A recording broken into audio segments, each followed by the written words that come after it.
Okay, so let's see. Last time on Pyre, we lost in the whatever the last ride is before someone can go home. Purposefully though, because we want to try and get our boy Headwind to level 5. Doo doo doo doo. And now we got a table. Here's our table. We're winning. But we have infinite favors, so it literally doesn't matter. I think we're going to go play against the Accusers. The Tempers are out. I imagine the team that wins will always just be out the next time. But yeah, we've gone full sports mode. We randomly have a 23% probability of success for Volfred's plan of rebellion, or whatever it is. So yeah, we want to get Headwind to level 5. Hopefully we can do that before the last final right. But even if that's the case, we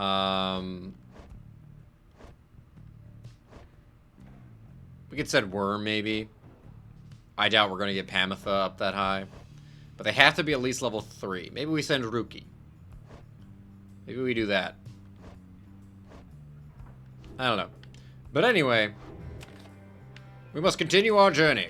Also, I said something last time, I think, about, like, not sure whether I would, like, go through all the iterations of this. Screw that. I'm gonna go through all the iterations of it. Might have to hold it. I guess I'm going this way. I think the only real reason I said that... Is this where I'm going? As you soar above the waters of Worm Gulf, you notice Sir Gilman sidle up to you very slowly. We are very, very, very, very high above the waters. If this knight is not mistaken, this knight's brethren lurk beneath the surface there, in numbers untold. Fortunately, if we were to come crashing to the surface now, then this knight, why, he would receive a watery burial in the custom of his kind. Great, thanks. But yeah, I was just like, is this just gonna be this repetitive thing? You know, a la like Hades, you know, in that it's a apparently these are just things I can find. It's a roguelike. Obviously this isn't a roguelike, but I'm like, am I just gonna keep doing this? But I'm like, you know what? It's not gonna take too long, probably. And I'm still enjoying it. It's still fun, and like I care about the characters or whatever, which is different than I can say about other games that might do like this repetitive cycle, just play the game essentially over and over again to actually get the story. The only one that really comes to mind immediately is like Nier Automata. I didn't like it. I didn't beat it because I beat it like once, maybe twice, and I was like, yeah, I don't want to do it again because I don't care. I'm not having the grandest of times, and I don't care about any of the characters. Just they're all boring to me, and so I just didn't play through it anymore. But this game's different. I'm enjoying it, and I like the characters, and so we're going to continue on with it. I also don't think it's going to take that long. Even though it's going to be like 8 more iterations of it, but yeah, I think it'll be fine. Below, amid the desolation of flagging hands, you see big birch roots from which you first embarked by sea. You wonder how its venerable proprietor is faring. I am certain that Big Birchroot must have left a strong impression on you all. She is not easy to forget. I've honestly kind of forgotten her a little bit. She didn't leave that big of an impression on me personally. I've known her since before my exile, or hers. She's been here a long time. I've sent my agents to repay her for assisting you, and to send her our regards. The old wagon must have been in need of some repairs.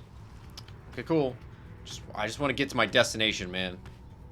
I just want to get to my destination. There we go, alright. So... fine. It's right there. The spring of Jamuri. Jamur, I don't know. Has always flown forth from the crust carapace of Biolanthius. The legend of whose demise is a rather sordid tale. Perhaps you've already read it in the book. I ain't read shit. According to the stars, the next ride shall be blah blah blah. The Hive Titan, vanquished by the scribe Jomur Manymane. Not all believe the book exists, of course, nor the greater titans, nor the rites. I have encountered exiles believing that this titan perished quite by accident, rather than by a cunning trap laid for it by Jomur Manymane. They took the titan for a common beast. Perhaps the stars shine down upon out-of-the-way locals such as this one to ensure that they alone shall witness the proceedings. Alright, cool. I think we went both ways, so let's see. The South Router card has Red Baron Rock and Bone. Pamela says she can sway the coming right against the accusers in your favor here. Jadar expressed an interest in exploring the pools along this route. Sure. Let's do that. Page revealed, Jomur Valley. You touch down in the heart of Jomur Valley, where you first face the Fate and the Dissidents. Ah, yes. Wait, what? The Fate and the Dissidents. Oh, right. There's like two places here. Yes, Barker Ashpalls. You briefly wonder where they might be now and how they fare. You now have a little time before having to set forth by land.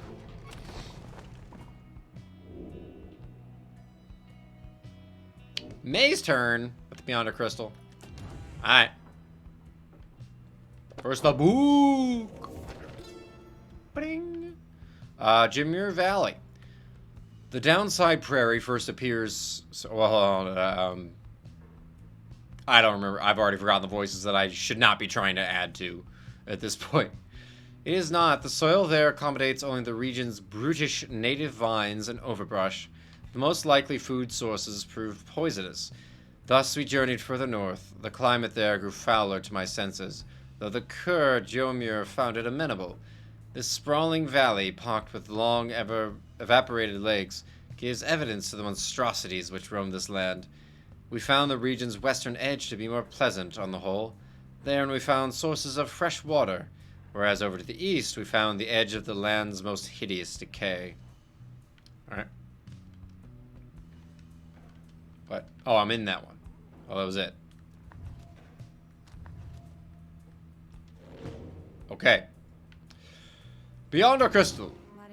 My lovely reader. First, because it kicks me out every time I do the scribe trials. It kicks me out. So let's talk to you now. My best friend in all the world, come to visit me again. Does it make you uncomfortable, perhaps, that I should call you thus?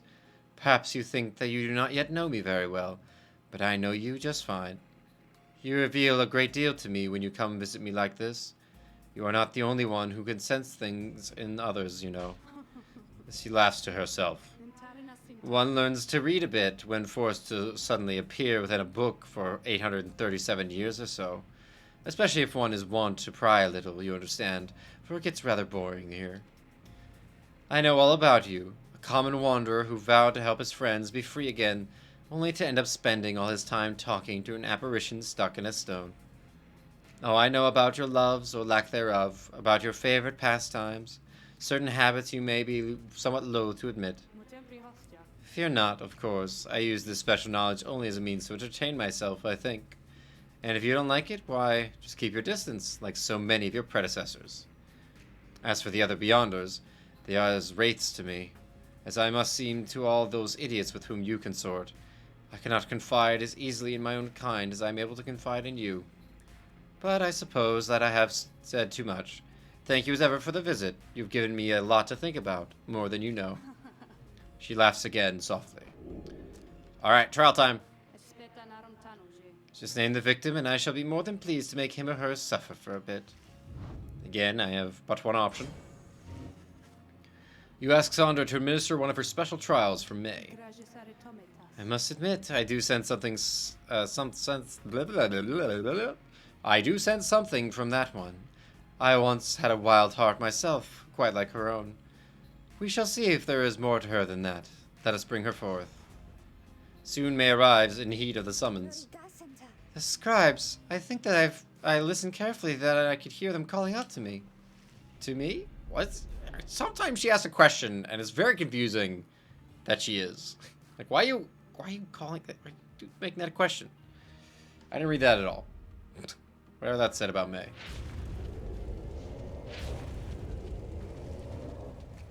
The apparition Sandra appears and unfastens her mask.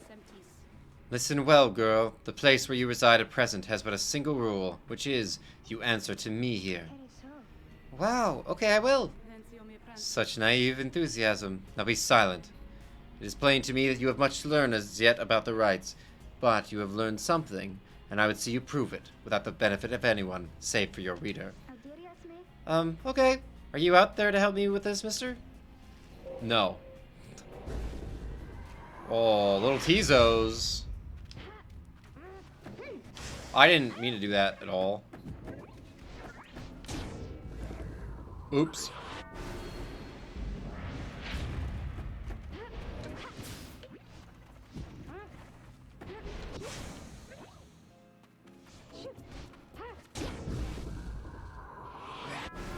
Okay.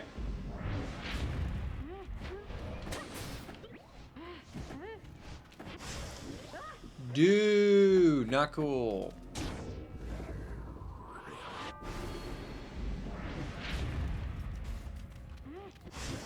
I did not want to do that. I hate May's jump thing. It's so annoying that she has to jump first.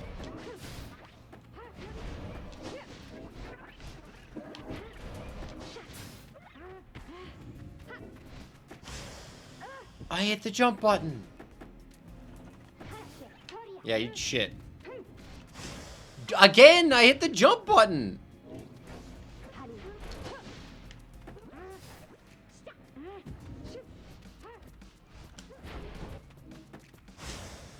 Oh my god. Not killing them is kind of not an option. What? All of you must die. How?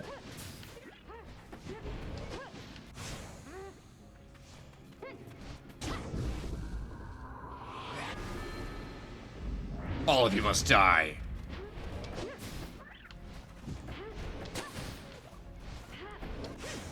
There we go.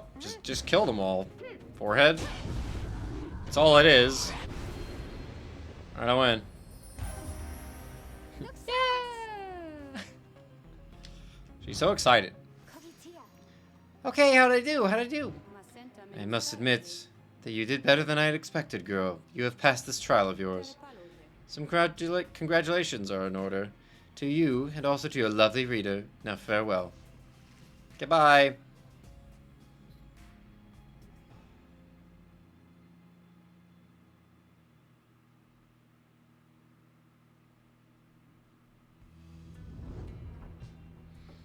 Okay, what'd I get? Did I imagine all that, mister? Because I hope I didn't. Wow, what is that you have there? Helmer's anklet. What'd it do?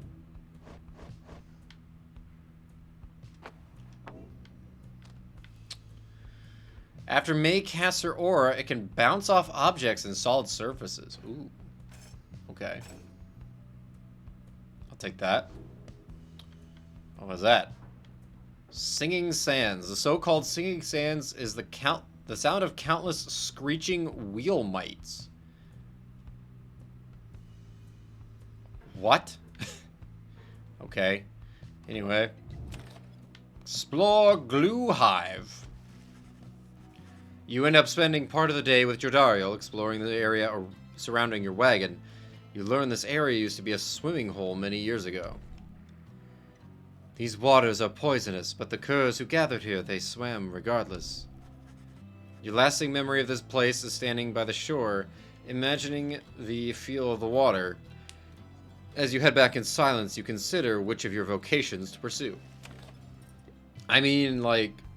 Oh. Oh, hi. You find your Dario seemingly deep in thought. You consider whether even to bother her. Your presence is not unwelcome, reader. Remain a moment, please.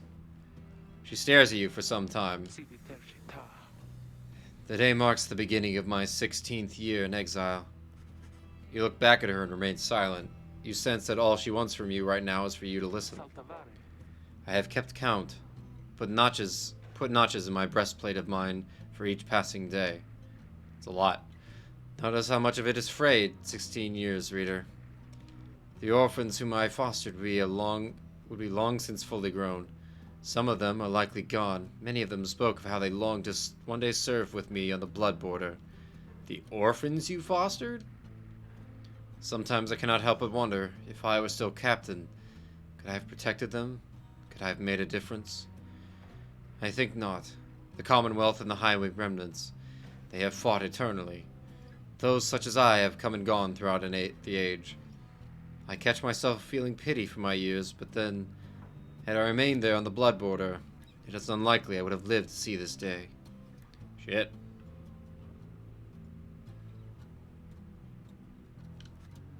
She looks at you again.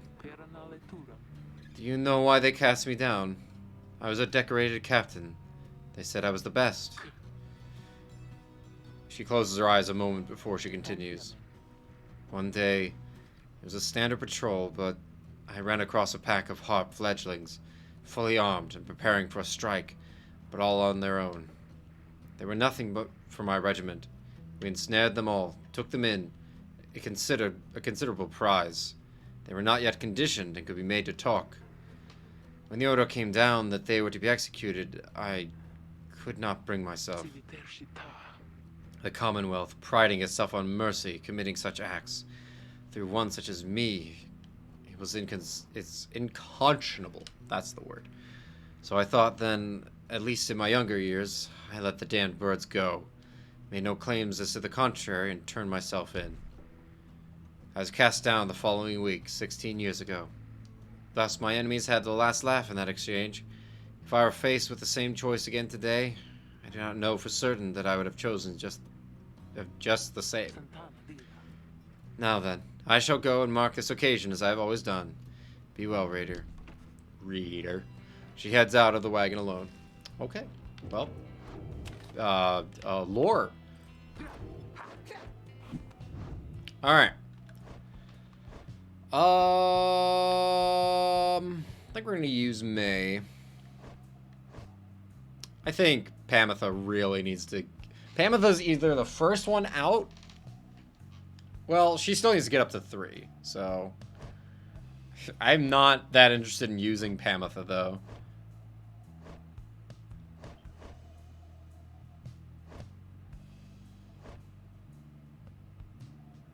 She's not even level 2. Fine then, let us chat together for a spell. Pamitha gains a somewhat stronger grasp of how to better pass the celestial orb through strength of will and trust in one's triumvirate rather than dexterity alone. She nods in understanding. Yeah, passing. That's funny. Alright, so now if I do use her, she'll get to level 3. Well, Tamitha, soon I'll be catching up with you at this, whether or not you like it. Oh, God. Alright. Choose a mastery. While flying, Pamitha moves faster than usual. For 5 seconds after banishing an adversary, Pamitha moves 30% faster than usual. Casting her aura, Pamitha can trigger an aura blast that banishes nearby enemies. Pamitha is banished while Winged Fury's effect is active. She returns twice as quickly as usual. Okay, so she dies after killing somebody. Which, right now, she comes back, so it'll be about 4 seconds, as opposed to 8. Pamitha permanently gains +4 quickness, presence, and hope, making her all better all around. But she's not great to begin with, so it's just making her, like, more competent. So that's just flying faster than usual. For saluting, instantly switches places with her nearest ally. That's weird. Why? Pamitha can use her dash ability in rapid succession, and for less stamina. Pamitha permanently gains +8 quickness, making her move much faster. So, all about speed here. Wings of the Matriarch, Ways of the Highwing. So, more combat versus more speed.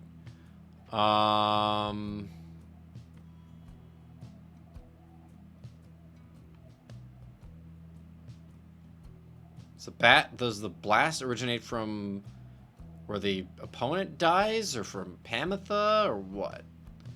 So, +4 to all stats at the end. Or +8 to quickness. Do I want to focus on speed with her, basically? I mean, I kind of focus on speed anyway, so sure. You know that we all can feel your guidance when we have the orb, don't you, reader, darling? Okay. So, next time, maybe I'll try using her this time. We are playing the last place team. Alright, here we go. To the Spring of Jomur.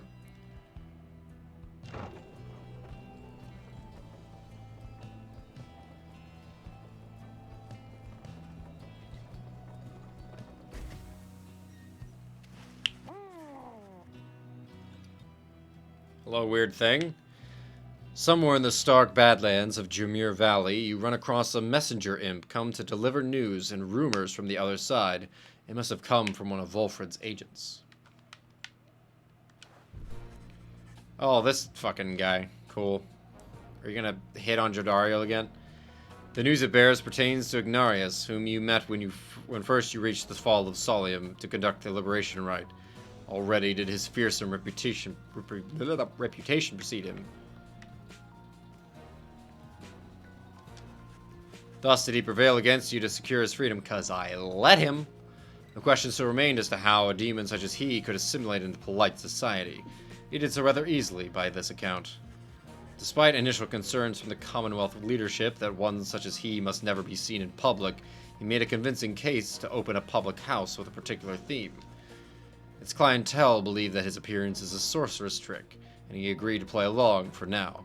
Perhaps Sunday his horns shall recede, and he may take up a new post. Recede? As for the Tempers, having lost their Iron Fist leader, they scattered to the corners of the downside in search of a suitable successor. We shall not face them again anytime soon. You thank the messenger imp for delivering this information, and offer it whatever food and drink you have to spare.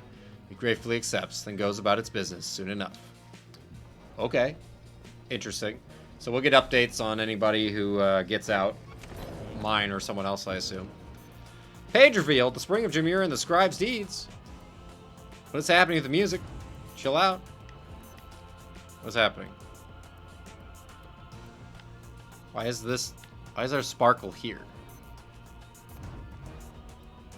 Oh, because of Jodariel's biography.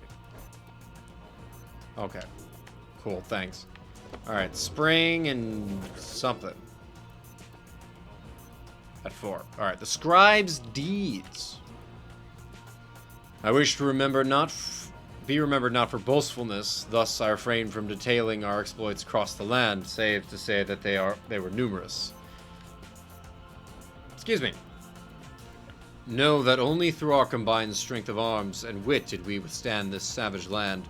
Such were the monstrous dangers that it posed. I came to see that all the terrors which I heard at bedside in my youth were based entirely in fact. So great they were, they blotted out the sun.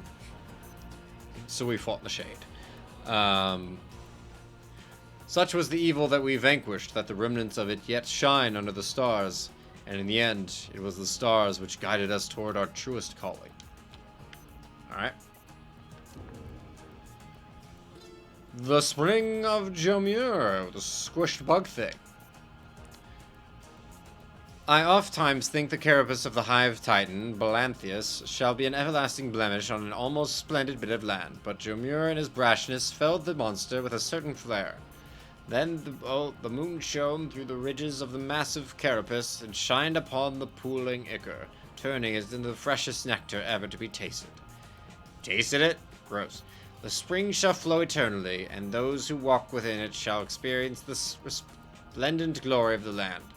The stars began to fall there in the spring with regularity, and we now know how soon again that they shall do so, and we wish for you to see it for yourself. Okay. Anyway. Check out the shop. Hey, it's you guys again. Just come on in and have a look around all the stuff I got, okay? I've got some good stuff here that pretty recently. Maybe you've seen it before, maybe not. I don't know. Yeah, I've seen this one. Burning Promise. After dousing the enemy's pyre, the bear earns a reward up to 3 times, plus 5.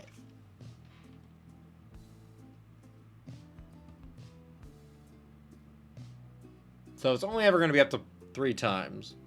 What do I get for Jody's thing? Alright, well, we'll get this. I said we'll get this. And this. I feel like, okay, if I had just a little bit more money, I could probably sell one of these things, but...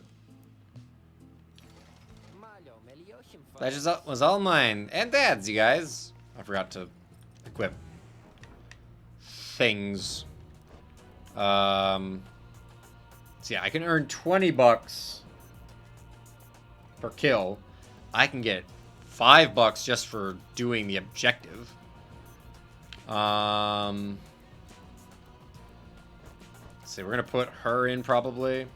Yeah, that one I don't care about. Let's do that. And what was the one I was upgrading?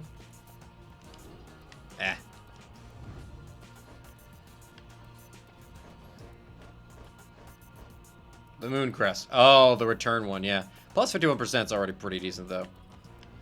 So let's increase... Hey. What? Oh, this one doesn't level up at all? I mean, I guess it's already a plus 5 money per dowsing, so that's fair, I guess. Alright, so Headwind, Jodariel, and then we'll do Pamitha. Alright. Commence the rite. Here among the dusty wastes of the spring of Jomur, you await the signal of the stars. There's no sign yet of your expected adversaries, the accusers. Then the little imp Tizo flutters up to you. Rock. Cautions you that he has some history with your next adversary, Lendl. Skyhawk! Tizo seems to be indicating that Lendl has a personal vendetta against him. Well, he doesn't like the Nighthawks, so... Makes sense. But before I can explain any further, the stars begin to call to you. They're not here, though. We win! This is why they're in last place. They can't show up.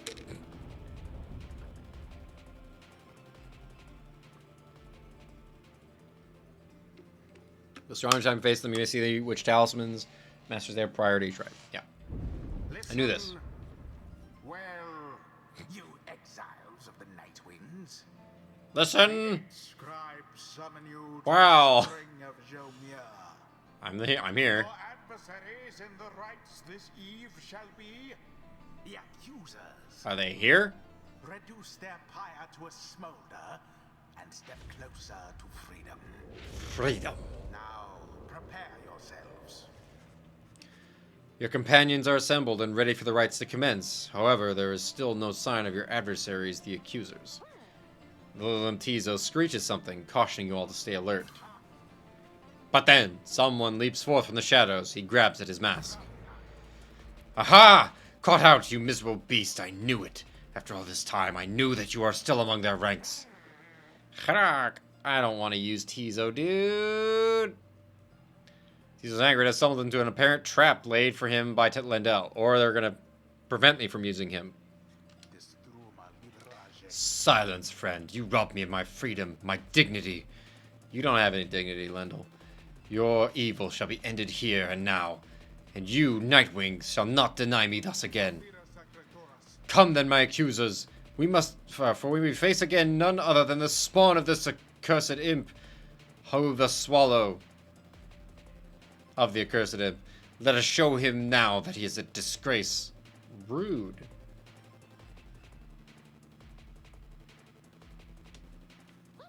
Tizo whistles something angry back at him. Whatever transpired between him and Lendl in the past, Lendl evidently has not let it go. They have the Ashen Colt. That plus 35? Fuck. Wait.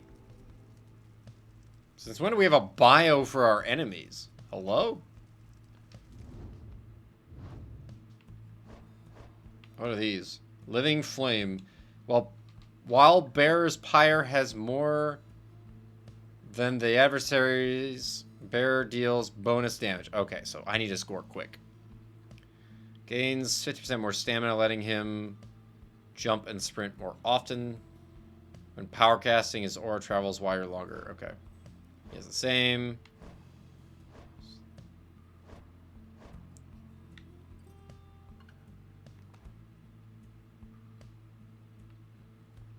Trying to stand twice. Oof.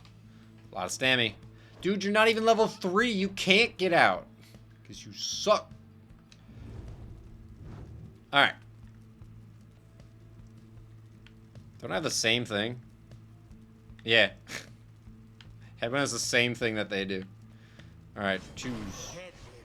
Headwind. What's my reader's influence? Okay.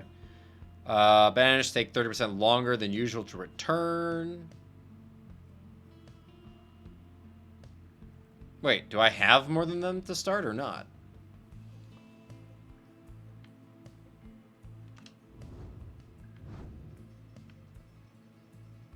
Oh, we're equal. Because they get 35 from their rank 35 talisman.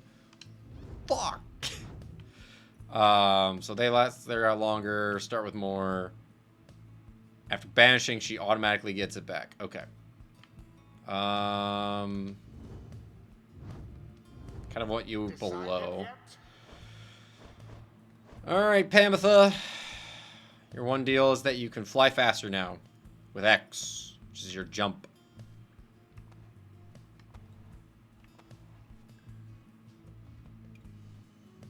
Alright, I didn't get to use this on anything. Shit. Just gonna use it on that. Alright. Hey, did I do it? What? Is it maxed? It must be maxed. I don't think... Okay, so I don't remember how many levels it was, but it's probably more than one. So I must have maxed it out, so it gave me extra. Can I rank this? Oh, I can. Longer. That's maxed.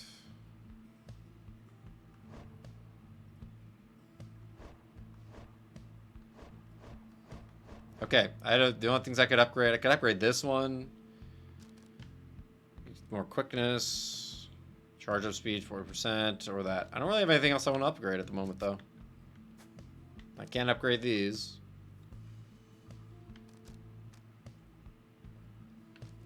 Anyway. Alright, Pamitha. Wait, does it have to be her? Shit.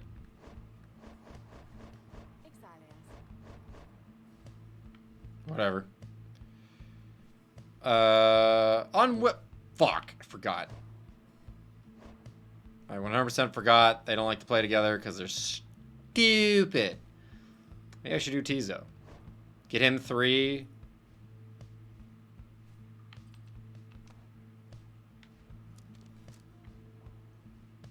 I don't remember how the hell to play Tizo, though. Doing the right told B to cast an exile's aura at distant adversaries, banishing them on contact. Detonates his aura around him, banishing himself in the process. Flutters up to evade adversaries' auras. Hold the flutter longer. Zips quickly forward. You know what I should do for him? He should have this one.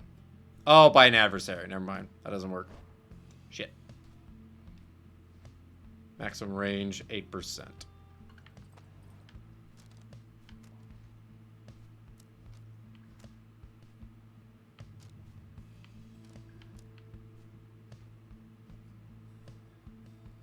Yeah, whatever. Let's go, Tizo. Kick his ass. The choice is cast. Kriegehawk.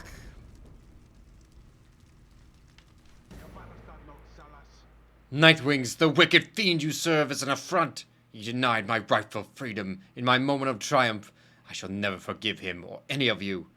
Yeah, get over it.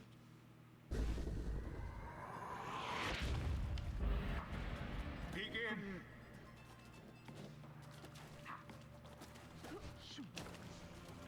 Fuck. Glory to the Nightwings first of all.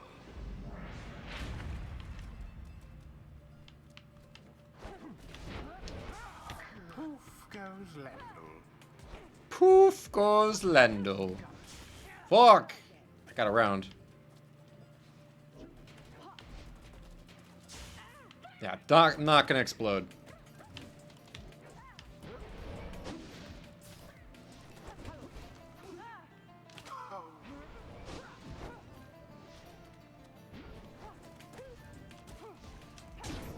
Eat shit! Okay, I noticed the +5 there. I didn't notice the last one, though. I didn't pay attention either. Hold still, you gotten little pucks. We're not finished with you yet. These orders at Lendl a slew of the absolute worst imp profanity. Tizo! Your mother would be ashamed. Your curses cannot possibly affect me any further, you foul spawn, for you have taken everything from me already. Dude, you're in last place, because you suck.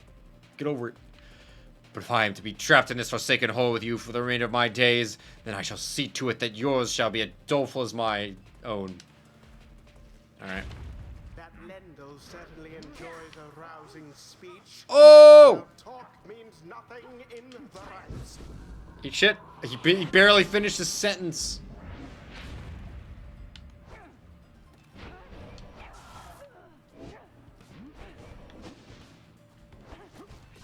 Oh. What? How? Hey. Oh?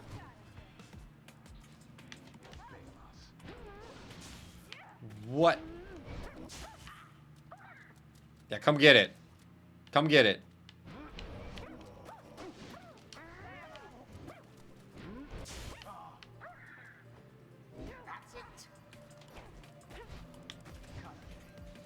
This is bad. What?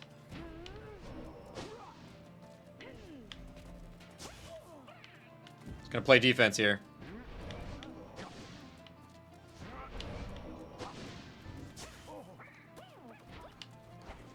What?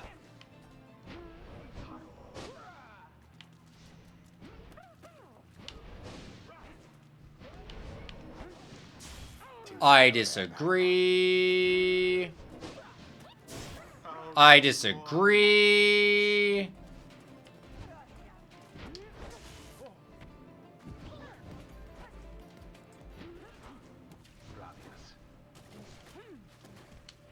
Oh, I shorted it. Son of a bitch.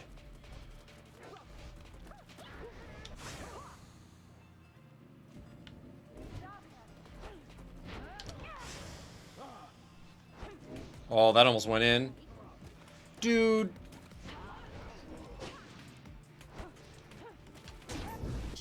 Here we go. I think it's only when she scores. Why didn't I run? Alright, you're gonna score, buddy. What?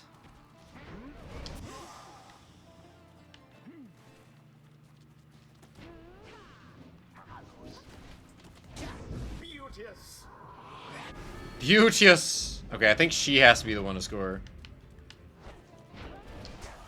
Another banishment. I disagree.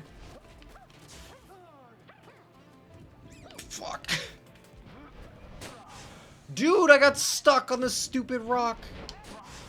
What? Full outcome. The orb quenches the flame. And they actually scored. What just happened? There. Alright, see ya. Sputters. How many times has she scored? Has she scored Now go on. enough? Once more.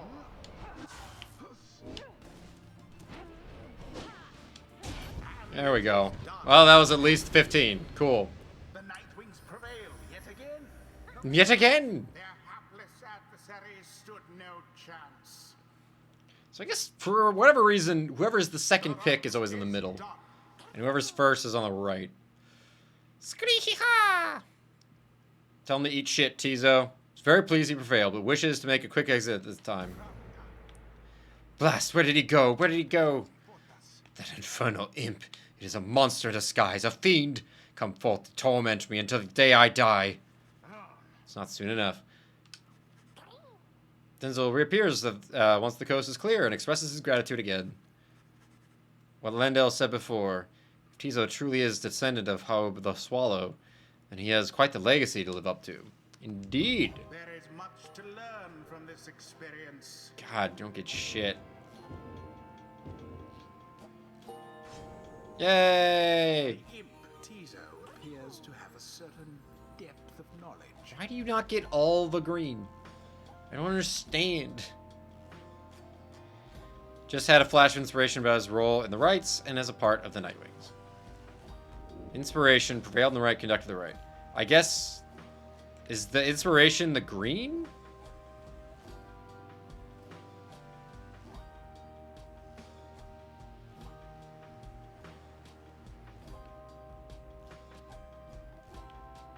But I saw something say inspiration.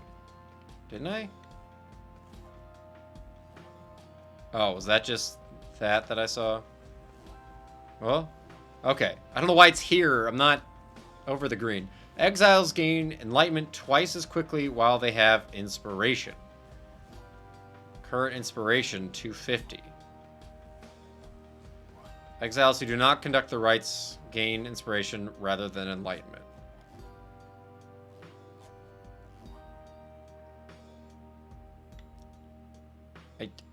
How do I...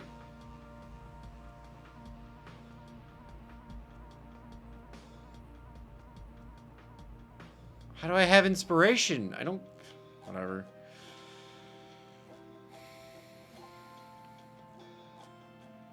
Implode ability can banish adversaries in a much wider area. After casting his implode ability, Tizo returns much faster than usual. Yeah, let's do that.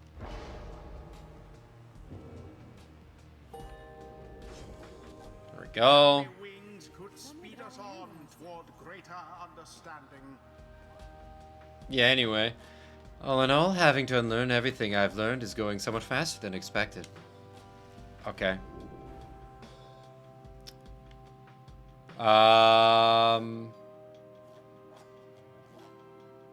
Yeah, no saluting.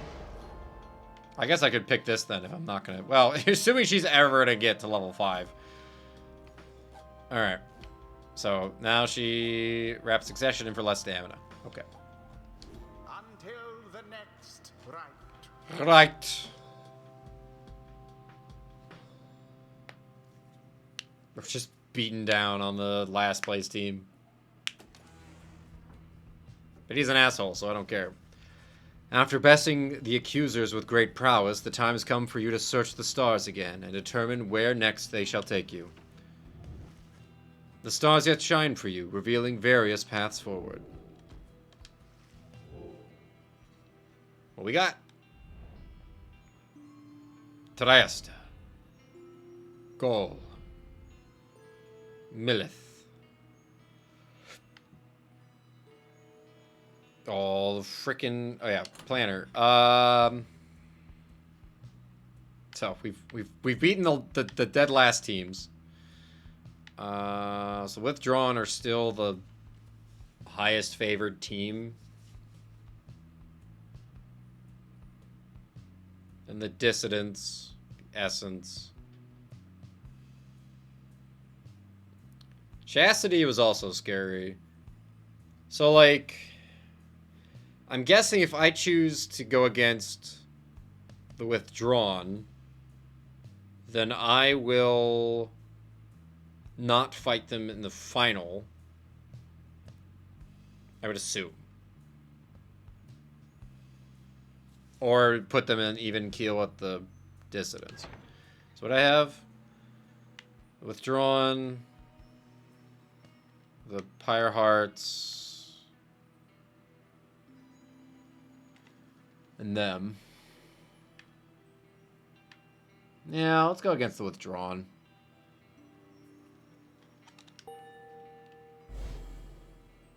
This thing.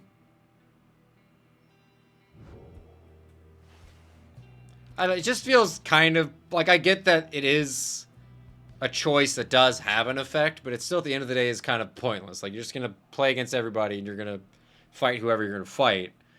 Unless you're trying to guide it towards some outcome, but considering you have no real control over the outcomes outside of this, it's like, eh. And I don't know what it means. If, like, you face one over another, if you have that kind of control, what does it matter? You are set to re-encounter the Withdrawn, led by Witch Imhilda. However outlandish her intentions seem, one ought beware of her. He then reveals what he has learned of her and her designs.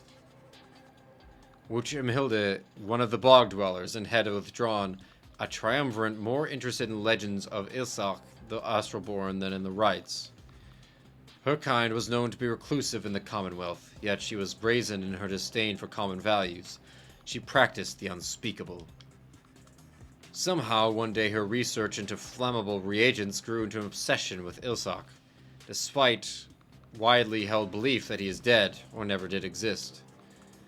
But Imhilda held that Ilsach is merely dormant and shall someday be reborn with newfound hunger, which could only be sated by devouring the world. Then at last could Ilsach return to his glorious home, and Imhilda would go with him. When Commonwealth officials showed up to take Imhilda in for spreading unrest, she was all too eager to comply. After all, a sentence to the downside meant being that much closer to Ilsach's resting place, where she believed she had much work to do, where the Withdrawn stood ready to assist. But if you escape, then you're not there anymore. In short, the 8 scribes certainly would not approve of what she aims to do, so be careful in her presence, reader, and for now, good night. You bid the lone minstrel a restful night in kind. It is too late to take flight, so you expect to press onward come daylight. The Accusers. Tizo! What's up, buddy? Tizo has seemed somewhat less cheerful since his run-in with Lendl and the Accusers. He approaches you, wanting for you to hear him out. Tizo seems unhappy about something Lendl said to him. Understands full well why Lendl is angry with him. He does not like Lendl as a person. He recognizes, nonetheless, that he denied his freedom. It was a liberation right. He did what he felt necessary. He wanted to help his friend go free. Nonetheless, he still feels a certain guilt and regrets that the rites force exiles into such situations. It's okay, buddy. It's okay. He falls silent for a while. Whether the 8 scribes ever intended for imps such as he to participate in the rites firsthand is difficult to know for certain. I mean, one of the scribes is an imp, so then Harik! Tizo's grateful for you listening. He knows the scribes created the rites with good intentions. He promises to keep doing his best to live up to the legacy of the scribes. Good for you, Tizo. He bounds up into the rafters with some of the other drive imps. Regardless of whether he truly is descendant of Howe the Swallow, surely the scribes would have been proud of him. Alright. The Accusers. From Howe the Swallow. The Accusers formed under Galathanian. He's a big man. He values justice, loyalty, steadfastness. Galathanian, God, that name. He says that the Accusers take their name from one of his most accomplished legions, from his former military days. All among them, in fact, served the Master General one time. They represent the stoutest-hearted people of the Empire, who held true to Mur and Galathanian. God. To the end. The golden colors of their raiments are reminiscent of their old shining armor, is his claim. Ever shall they seek out those with the truest spirits and the strongest sense of purpose to replenish their ranks. Yes, the true spirit. The liar. Okay. Alright, who are we going with this time? So, Headwind's almost a 5. Chody's barely past 4. Rookie. May is at like the exact same point that Tabitha was, but she got level 3. Tizo, Worm, Pamitha.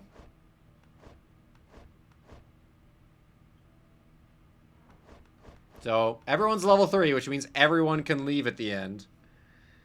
I kind of want to send May. I don't really like using May very much. She's kind of annoying to use. So I'll probably not really use her much anymore. In an effort to get more people to like higher levels. Worm, maybe? Worm or Rookie? Or Sir Gilman, excuse me. I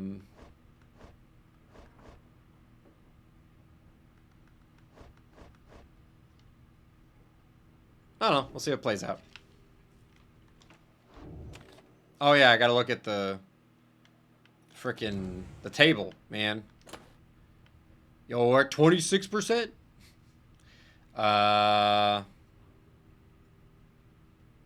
So we're going up against oh right, the withdrawal. Okay. Forgot. And I did already look at it. The standings did not change, really. At least not in any way important. Alright. Where are we going? We're going to the right.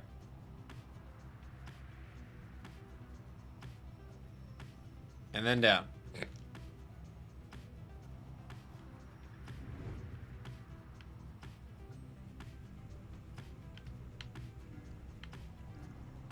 What? Oh. As you fly aloft over the area of Downside Prairie, where first your path diverged, you see Jodariel peering down at the lands below. You took us through to Hollowroot that first time, if memory serves, reader. Taking sides with Greentail rather than with me. Oh my god! Jody, get over it! It took me a considerable length of time after that point to come to the conclusion you were not a complete fool. Hey, watch it there, Jody. My chum here is a real discerning judge of character, and has a good direction sense for that matter. We'd probably all be stuck in a bog still had he listened to you back then. Oh, we're going there now. Oh, indeed. They both seem to be in good spirits, reminiscing about old times. Okay. They both have gained +1 hope for the next right. Sick, because you're both going in, probably. Random. I haven't seen anybody else flying around. Again. Yonder lies the Ridge of Gaul, somewhat less imposing when viewed from this vantage point. Do you not agree, reader? The myths of the Downside hold that it is no mere ridge of stone, but the remains of Lord Gondroth, once slain by Golgolothanian. I got it! Himself. The giant serpent, vanquished by the scribe Golgolothanian. He brandished his tower shield and sent Gondroth's fury back into his countenance. Of course he would have a tower shield. Second of the 8 scribes of the Book of Rites, known as the Oath Taker or the Repentant. Though perhaps such tales are of little import now, when you stand to confront the withdrawn there in just a short while. Yeah. Alright. To the blooming pool, probably. What does it say? Tisa believes this is the faster route. You should have time to pursue your vocations. God damn it. Jody has a hunch that you may find something of value on this route. But vocations. That's all I really care about. You soar near the border of the Sandfolds, where your companions first found you in the Downside long ago. There is nothing for you there, and you wish never to see it again. I mean, I kind of want to see it again. Alright, we're going. If I'm getting vocations, I'm going here. I don't care. It's just what's happening. Sorry, Jody. You make a successful landing in Downside Prairie near the southern. I swear to God, if I don't get a vocation and it lied to me, I'm gonna be pissed. Near the southern edge of the Downside, memories of having first met Hedwyn, Jodariel, and Ruki come flooding back. You now should have some time in the vicinity before continuing onward toward the Ridge of Gaul by land. And here's a drink. The Yonder Crystal seeks Pamitha. Everybody's getting their shit. Is everyone going to get their stuff before I even get to the next liberation rite?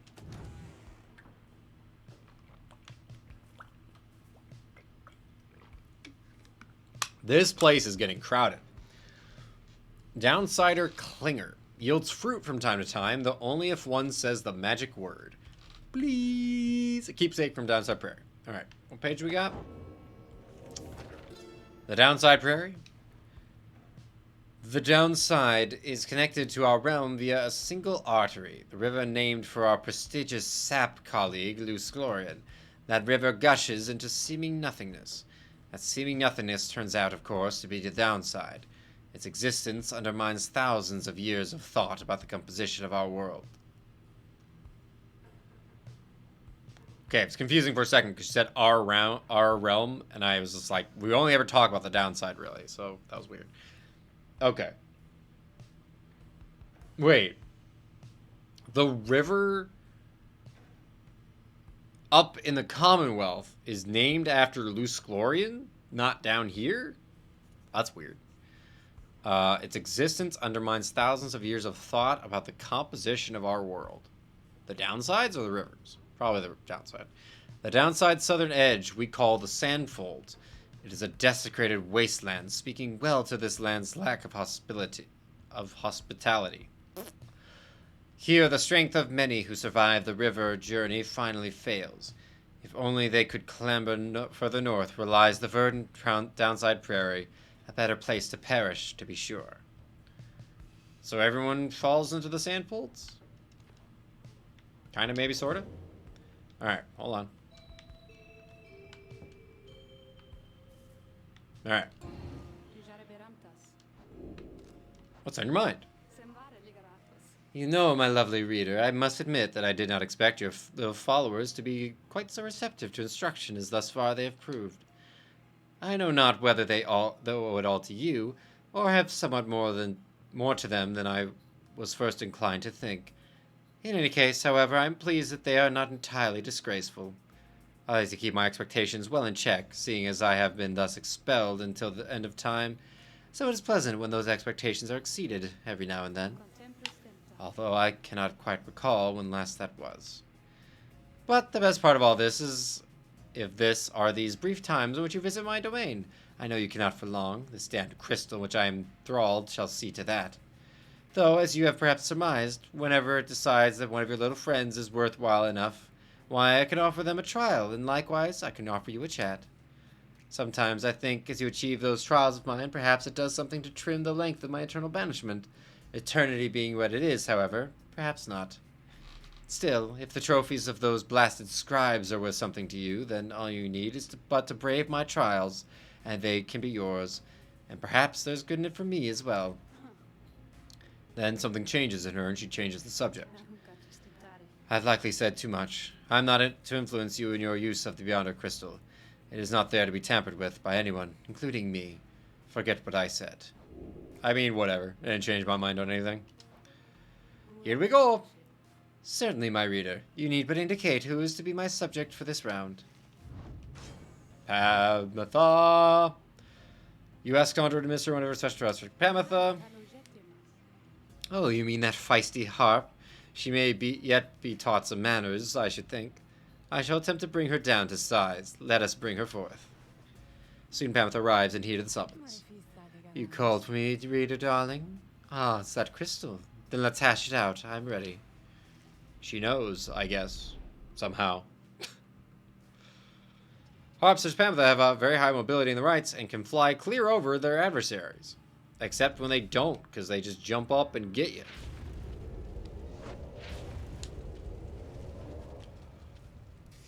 Excuse me. The apparition center appears in a faster mass. Listen well, Harp. You answer to me here. Ooh, a bossy one. Sure, then, go on, tell me more. Such a delightful student for a change. Come then, let us see what you can do, left to your own devices. Excuse me, save for the reader's vigilance, of course. Let's show her what she wants to see then, reader darling. Okay. Alright. He was already moving. Fuck. Not great.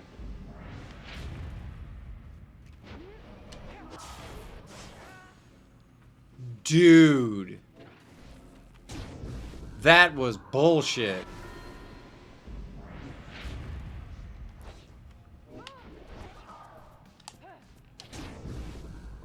No bounty here. Damn.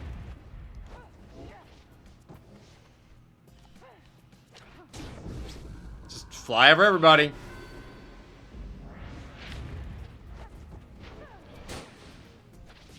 You bitch!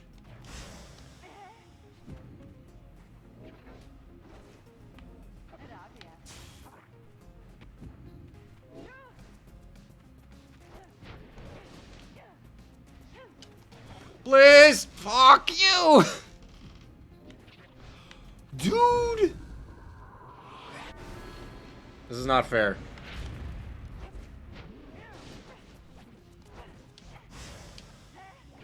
Come on, man.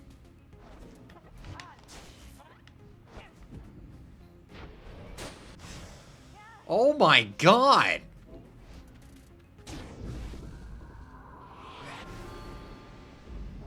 This is insane! What the fuck? I call massive shenanigans, dude.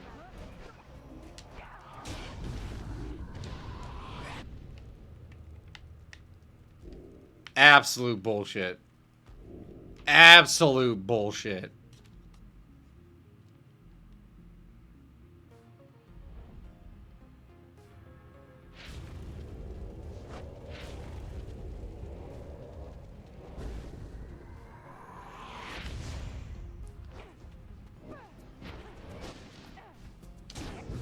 It's like I do this like 2 or 3 times, and it's like, or like 2 times, like, yeah, fine. And then I can never do it again. Because the bird isn't bothering, I guess. If I scored just 3 straight tries. Oh my god. Whatever. Whatever, game.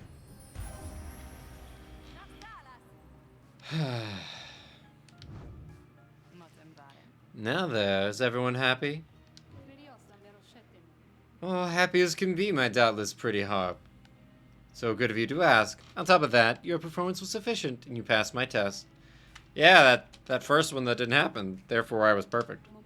You have my congratulations, both to you and to your lovely reader. Now be gone from here before I have any second thoughts. I feel like I'm giving them a similar voice. Yeah, whatever. Do you feel a kinship with the stars? You owe everything to them. Perhaps one day, even your freedom. Maybe. Perhaps. What I got? My, that Sandra sure could use a massage or something. So angry, isn't she? Say, what's that you have there, darling? Triesta's plume!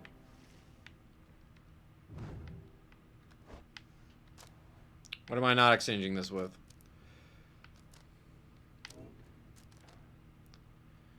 While flying, after dousing the adversary's pyre, Pamitha may instantly return and deal 3 damage. I mean, that's okay. But I want more money. So I'm going to keep doing this. If I use her. Who am I going with next? Rookie? I think I'm gonna swap. Well, or whatever. I know she can't use it.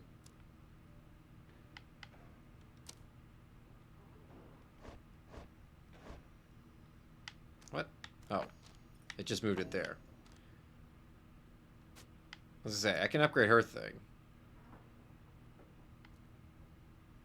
To 6 extra damage.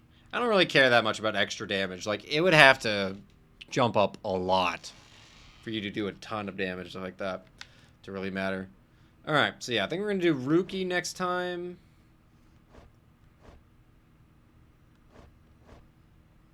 Because they've both been boosted, right? Yeah.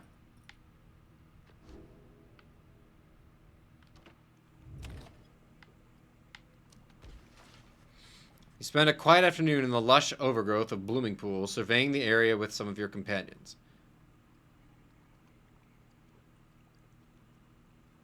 Did I ever do the... I don't know.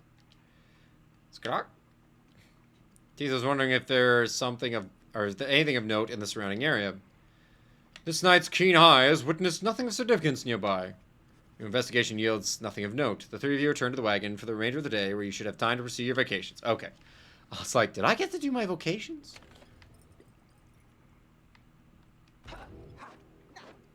There was also someone to talk to, apparently. Hopefully I didn't miss out on that.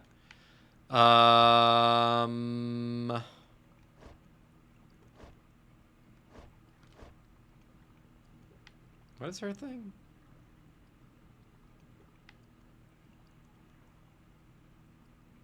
What is her scribe? Anyway. I could do worm. I could do Hedwyn. I could do Dodariel.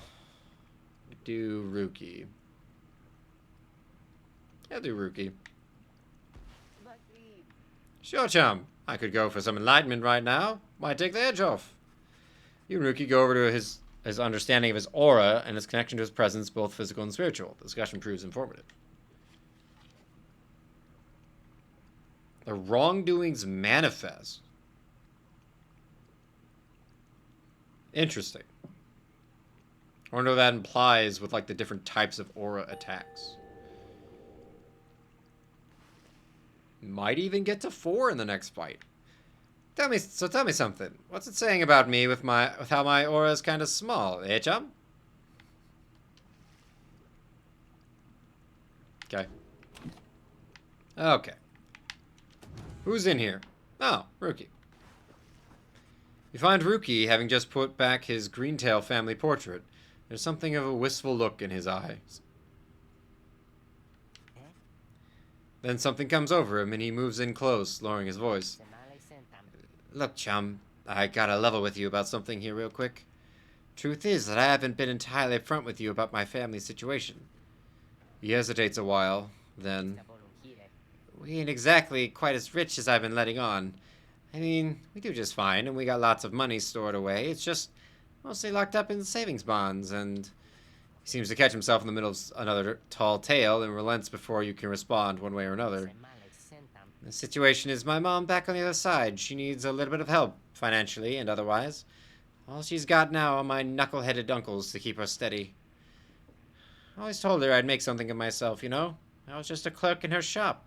Things started getting tough for us, so I started looking for all kinds of different work. Got in with some unseemly sorts, I guess, but the pay was real good. We took to shipping certain types of stuff down here, of all places, flushing it straight down the river, watertight. The pay was right. Mom was so proud of me. We were eating real good all the time. But you can probably guess what happened.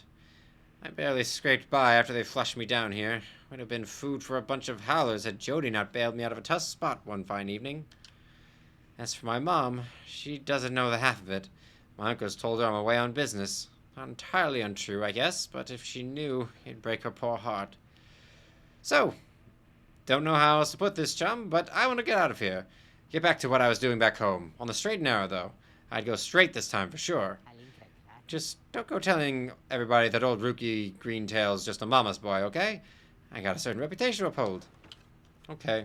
He quickly scampers out the door. His past has been weighing heavily on him, but you sense he was sincere about wishing to lead an honest life. Cool.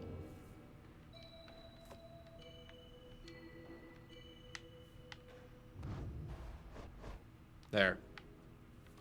Alright. Well, dude, you're probably not getting out of here next. I'm pretty sure I'm going with May on that one. You ought to conduct the rites here soon against Umhilde and the Withdrawn. Let's go. Probably get to this right, and then after it, we'll take a break. En route to the Ridge of Gold, the wagon suddenly comes to a halt. Uh-oh.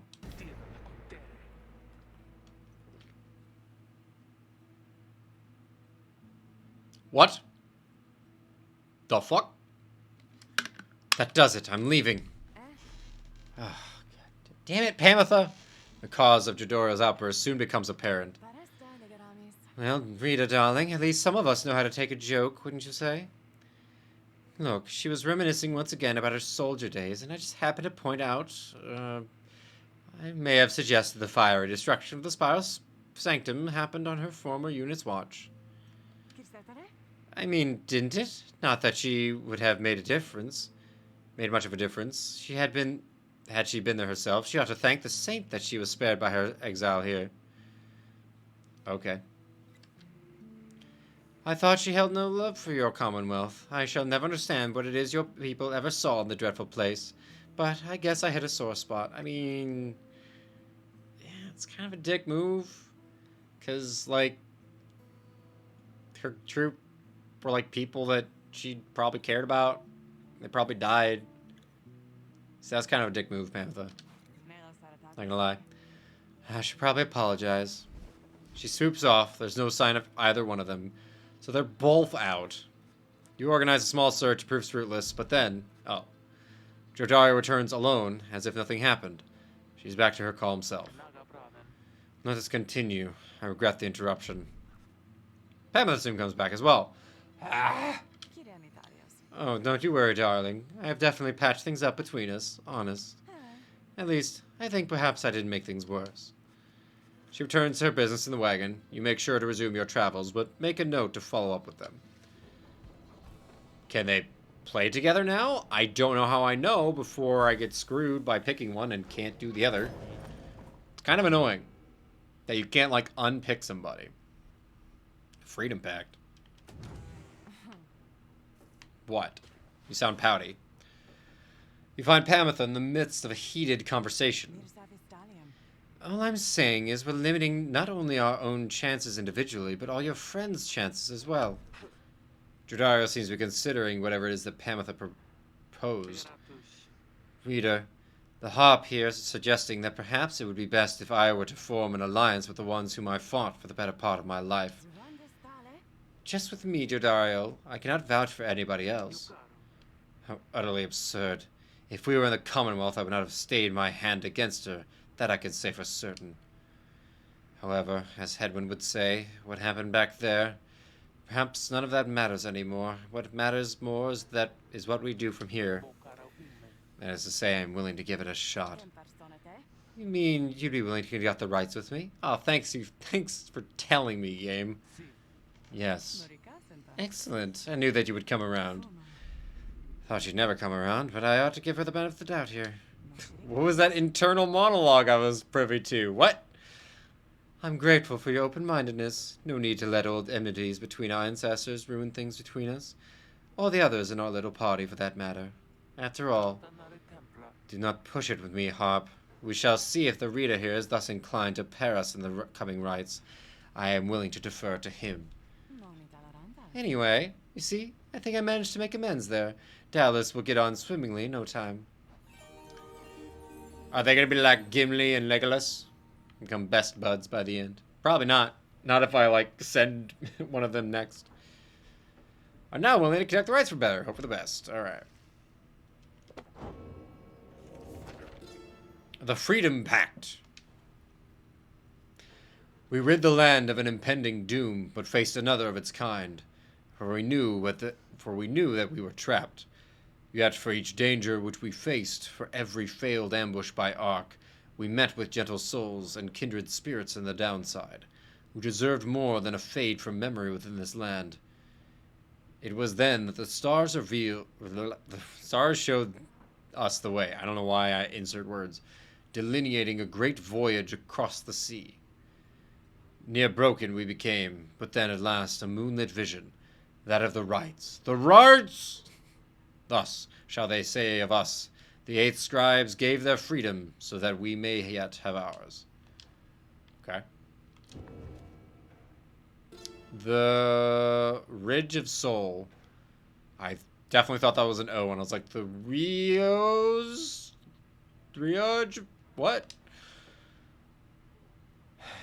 The Serpent Titan turned to brittle stone not long after his death. Of that you may be certain. What remains is a flat, elevated basin that stands us closer to the heavens. Upon the fallen Gandroth's side, the stars themselves alight, and you shall know you stand on sacred ground.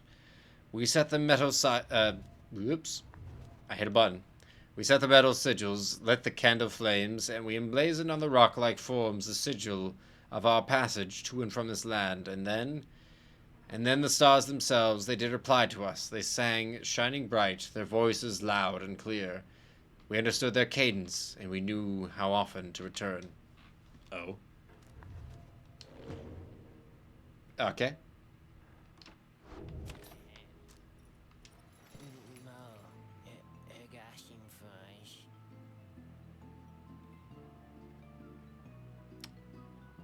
I don't have that equipped. Oh, hey guys, look, I got something here I think which maybe you like.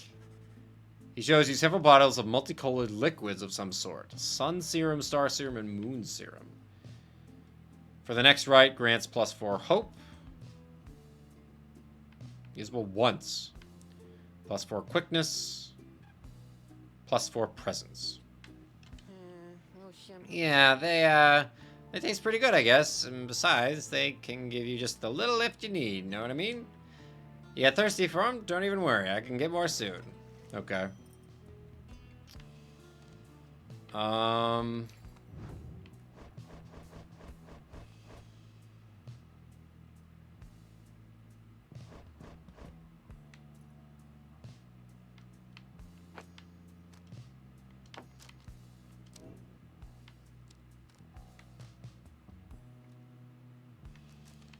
Still don't know what I want to upgrade.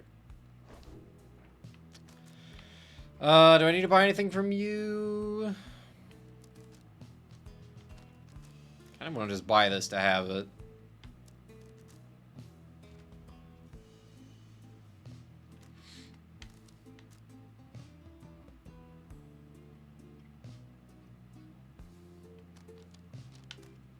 But at what point do I just not care about money anymore? Alright, we'll buy this. Oh, nice. That's one of them scribe snuff thingers there, huh? One dab of those little guys and you'll be like, woo! Know what I mean? They're pretty popular, but I got my connections and they got their connections and they got their connections. And they got plenty more of those. So just come and see me and Dad here later on. We ought to have one back in stock. Okay. I don't know who and what I'll use it on, but... So, be seeing you guys. Alright, bye. Commence the rite. Though the now familiar surroundings of the Ridge of Gold made preparations faster than before, the stars are already aflame by the time you and the others are gathered. The rite against the withdrawn is commencing soon. Please be ready, sir. Oops. I missed what he said. No, little teaser. You wish them all good fortune in turn. Little else is said, and together you watch the celestial harmony in calm and silence, and await the withdrawn.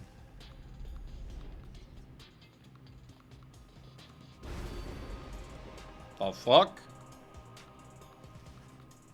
Something else catches your notice in the sky this time. Strange new stars shimmering about the ones you recognize. The greater titans have returned. Some of them, and merely in spirit, not in form, but those dark stars are a portentous sign.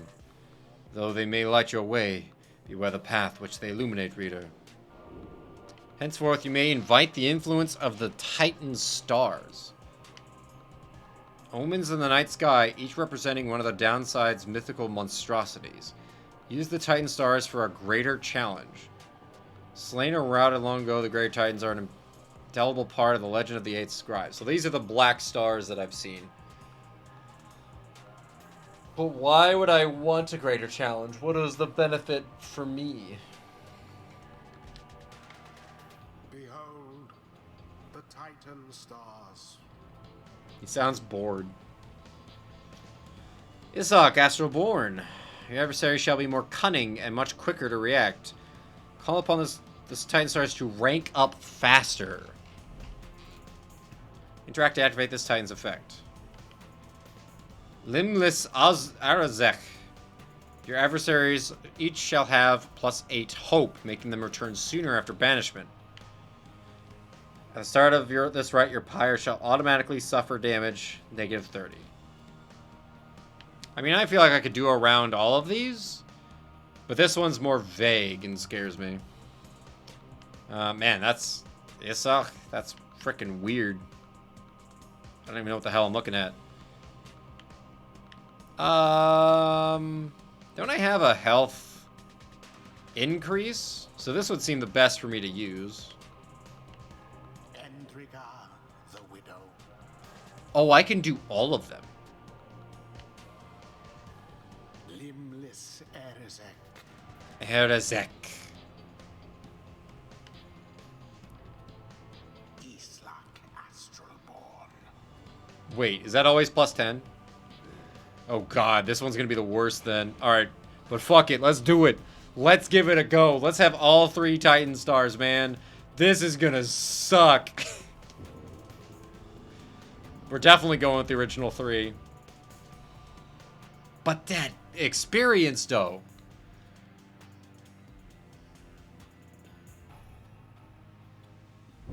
The Titan stars. Burning remnants of monstrosities felled by the scribes themselves. Dare you to stand against them in their fury? Dark is the knowledge that you seek there, reader. Best focus on your adversaries, keen as they are. God, this was a terrible idea. Again. Put out Yeah. the fire first, and show them the glory of the Night Wings. I love how he's like on my side now, randomly. Make ready for the right. But like, yeah, let's fight the first place team for the first time using all 3 Titan stars. I'm such a smart person. Snake voice, I guess. I don't think I like doing it, but whatever. Previous time, you snuffed out Pyre's flame, prevailed. This time, all for Isak.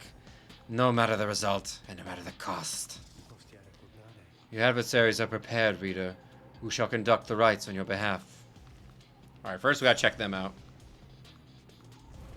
Wait, did that just say negative to them? For freedom. Why did her bio update? Frozen Soul. At the start of the rite, the adversary's pyre automatically suffers negative... Are you fucking kidding me? I'm losing 20 to the star, and now I'm also losing 20 to her? What do I got? I maybe have like 80? I did not pay attention to what my pyre amount was. Pyre is less than the adversary. She deals more damage. Wider and larger area for her blast. Piab. Oh, she's got little imps. Flies faster. Turns faster.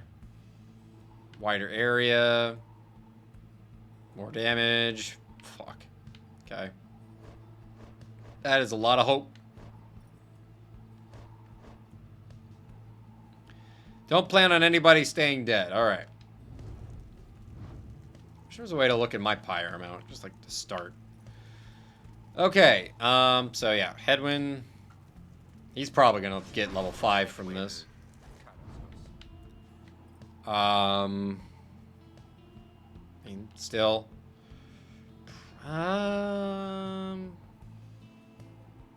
Yeah. What's this again? 30% longer? It's not gonna be very much. Like maybe a second. But whatever.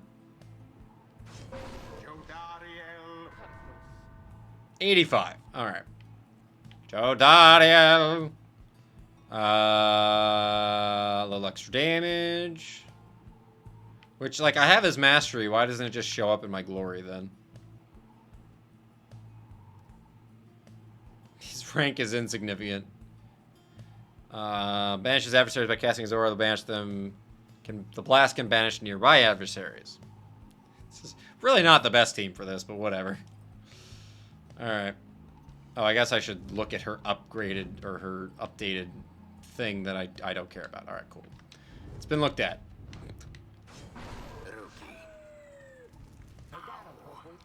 Look at this, people. Here, Sisach, bring us to this thy terrible power. They have some pretty fucking big auras, dude. Commence.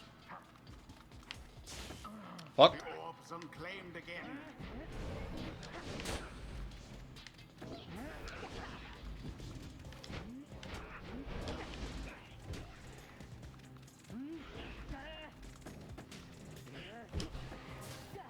Fuck.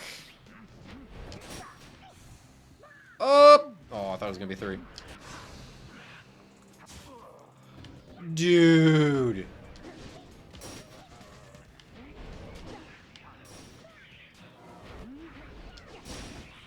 What?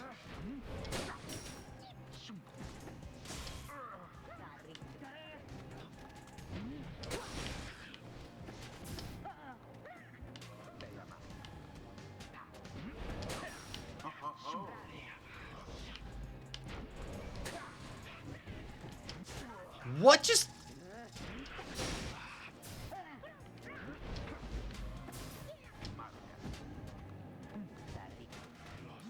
Dude, this is nuts. Fuck! Oh, I got it. Oh, okay. Holy shit. Alright.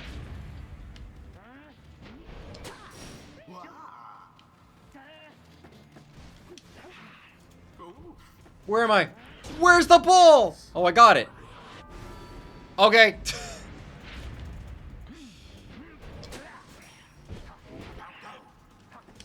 No! I shorted it.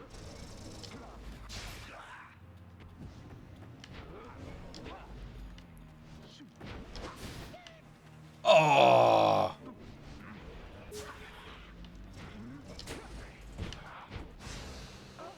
Oh, bad.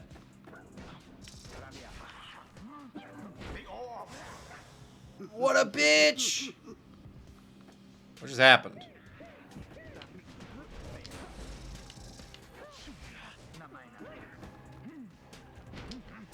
What? How? What? How did I not hit him? Excuse me? The orb is loose. I don't understand.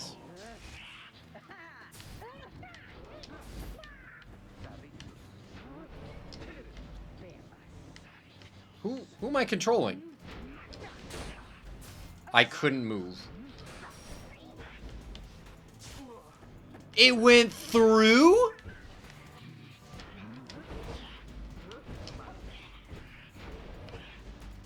Who am I controlling right now? Bitch. Why are you... Plunges into flame. What the fuck is happening? Fire shall soon be ashes on the ground.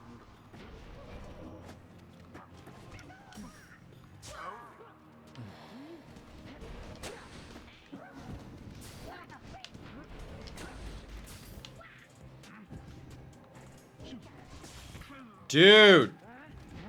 The orb has left your clutches. I don't know who I am. Oh, that's not what I wanted at all.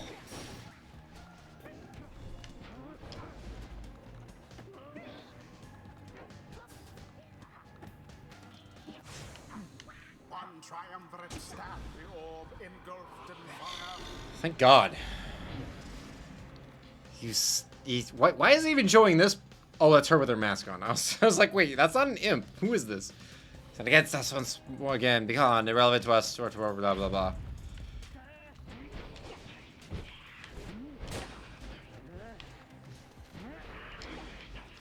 Stop hopping around like a bitch.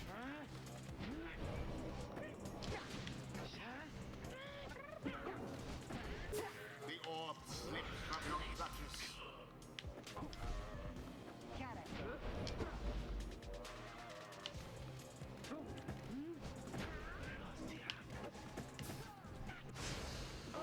Wow. You left yourselves wide open. We did, but also they threw it and then just didn't. Show of strength from the Nightwing's opponents. Eat shit. Grace. Alright, one more. The rite is nearly ended. Oh, bullshit. Good. God, I hate. What the fuck?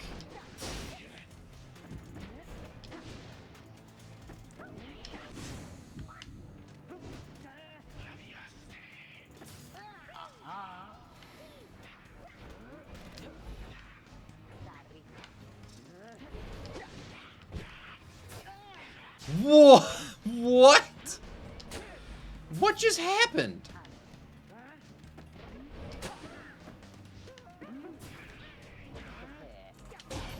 And it is done. Fuck you. The Nightwings prevail again. Or say they managed to avoid defeat. I forgot I had the stars on. That's might be part of the reason it was so chaotic. Oh my god. Isaac, save us defeat, thine ours. He cares not. Ye shall see. Shut up. The rites do tend to teach something of trust. Are you fucking kidding me? I get 80? That's it? The rite awoke great understanding within Ruki. That's so little. Oh my god. You know, with all this rights business, there's been this one real fancy move that I've been mulling for a while, and I think I just finally got how I could pull it off. Why did you look downtrodden by it? Alright. After plunging the adversary's Pyre, Ruki soon returns rather than remaining banished. Alright. Is that the thing? Jump twice? Yeah, I don't care. Boom! I mean, every little bit of enlightenment helps, but god, that's so little. Until the next rite. Right. Alright. Mercy is the beating heart of a great society of the mercy more fast trader. Somebody, something. Here we are. Oh, the 3. Back at the wagon after prevailing over the withdrawn in a close contest, you're about to join the others discussing the outcome when Volfred finds you. Is it already happening? Good work back there, my boy. Though I am afraid I must pull you away from any revelry, for there is something you should see. Please join me outside. Look forth. The golden star reveals itself to us once more. Yep, someone's gonna say, but I'm nowhere close to anyone getting level 5! What the fuck? Indeed. Not that it matters. May's gone. See you, May. Indeed, somewhere deep in the infinite dark, a single star shines brighter than the rest.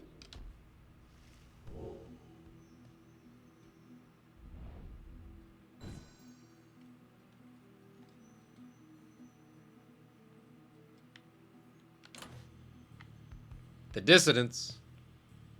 Man, withdrawn fell a lot.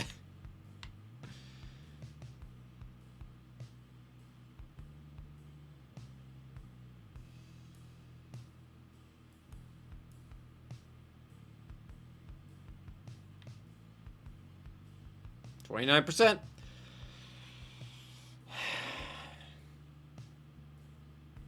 I almost, like, just for the sake... 'cause it definitely feels like Ruki should be the one that goes. If we're going up against these people. Which means that all it ever really comes down to, who's the last opponent you choose.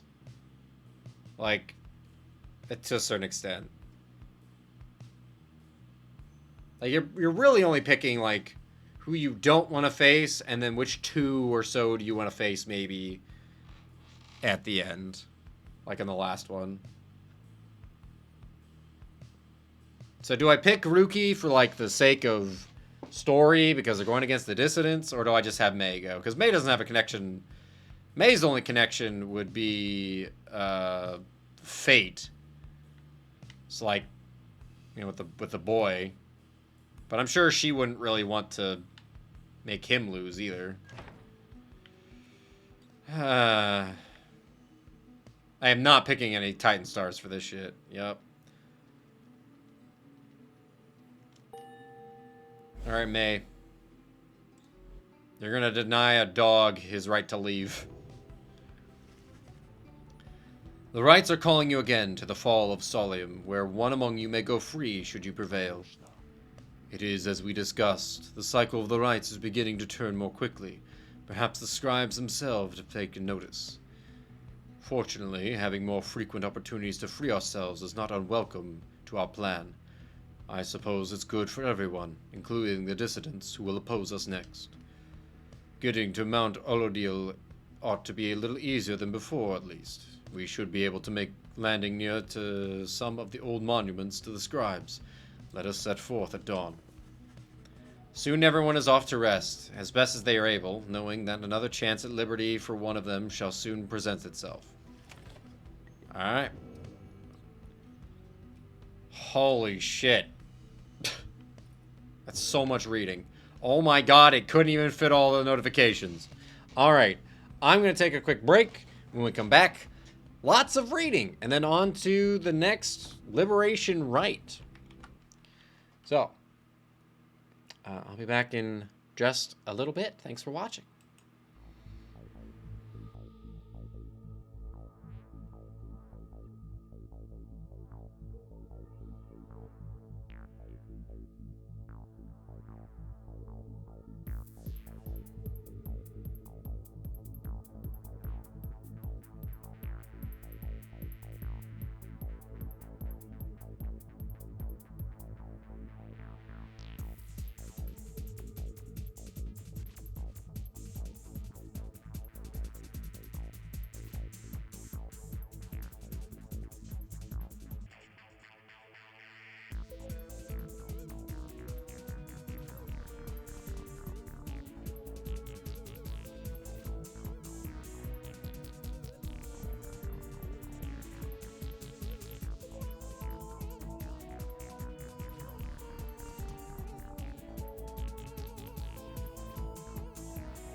No, no, no, no, no, no, no. Batman. And hush music. Alright. Okie dokie. We back. Let's do some reading. Let's do a lot of reading, actually. Oh, hey Edwin. Yo, the fruit. Receive downberry. What the fuck? What's up, dude? Hey, my friend. Come join Dodari and me. We were just doing nothing. Not exactly accurate, Hedwin. She produces a bottle of some sort from her cloak. Still can't believe you got a hold of that, Jody. I have my ways. Oh, I know, but still. Dodari opens the bottle and pours several glasses. Well then, what shall we toast to? Right now, I got no idea. To friendship, to freedom, to drinking. You wish to salute Hedwin, Jodario, and the others, without whom you would not be here. Your quest is not beyond your reach. May you all continue to strive for the best outcome. All too rare are such occasions, even in the Commonwealth, so they are to be cherished.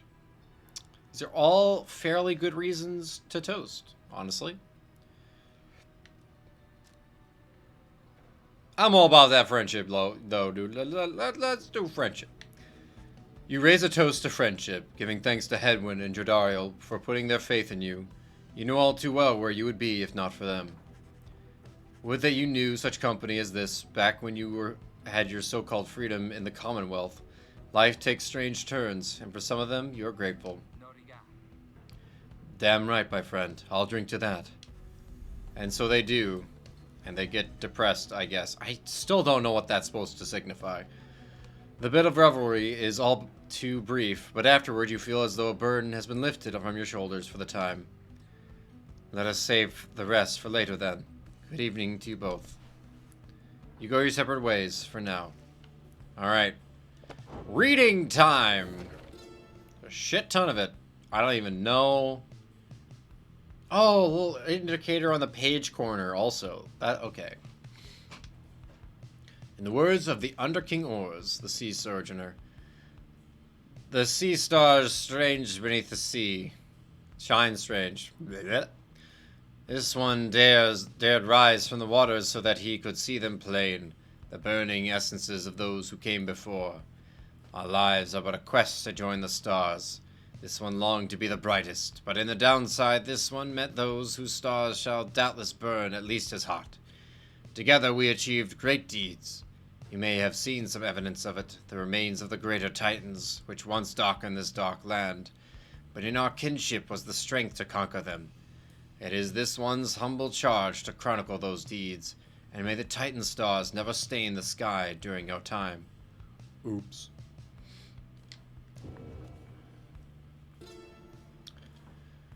Oh, these because I did that. Okay. Andriga the Widow. The boundless sea of solace and a blackened star, all of what remains of the blood titan Andriga. After this one's exile, he was joined by many of his bravest worm knights, who awakened the blood titan inadvertently while searching the downside's murky depths.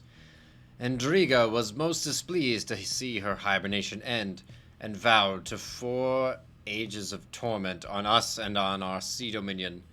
Our assault was grander than could be described, and lasted days and days and days. The noblest of worm knights fell upon her massive form as waves which dashed themselves against the rocks. Our resolve eventually exceeded hers, and she collapsed into the seas and disappeared. This one alone remained to tell of it. Shit. Limbless Erizek. If this one is to be honest, he nary expected his high-minded friend Luscorian ever to raise arms. And yet, 'twas Sklorian alone who toppled the root titan, which befouled the serenity of Waking Wood. Sklorian, he brought to bear the might of his entire family of willful saps, contained within his ancient gnarled staff. Soon did the poisoned soil of Limbless Erizek begin to dissipate. The root titan cried out a deafening last cry, and withered to a speck. Erizek yet lives, a husk, a single foul seed, still rotting where once something mighty stood.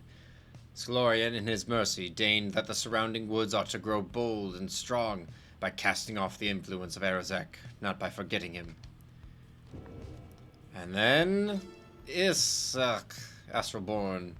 Weird, whatever the hell that is. The foul name of the Star Titan is written here but once. Do not invoke it, lest you aid its reawakening. Whoops.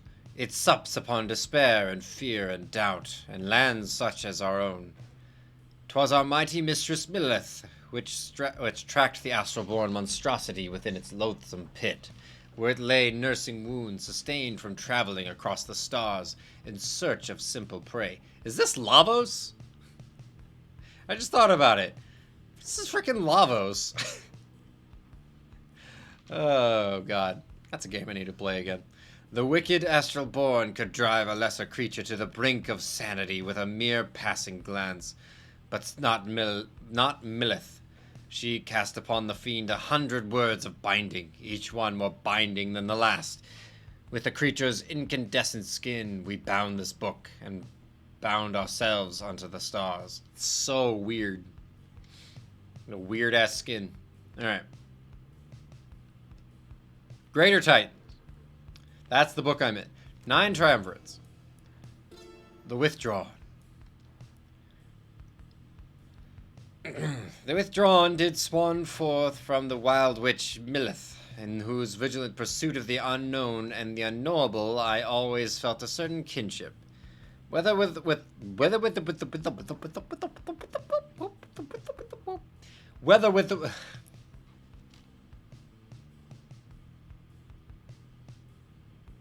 anyway.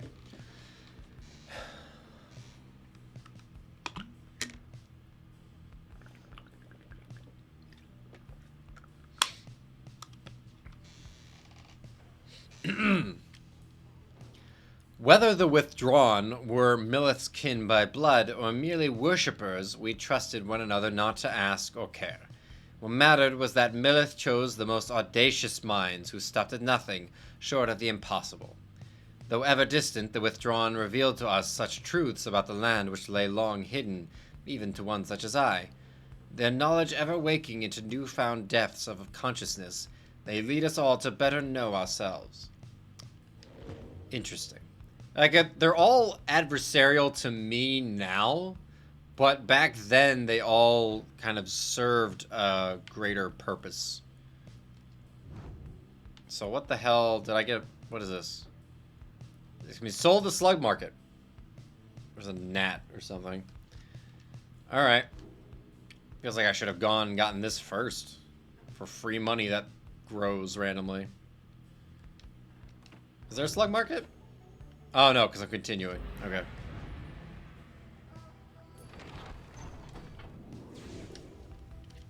Where's more people flying around? I guess I am going from the southernmost part to the northernmost part again, so... Birds! Let's see if we find anybody.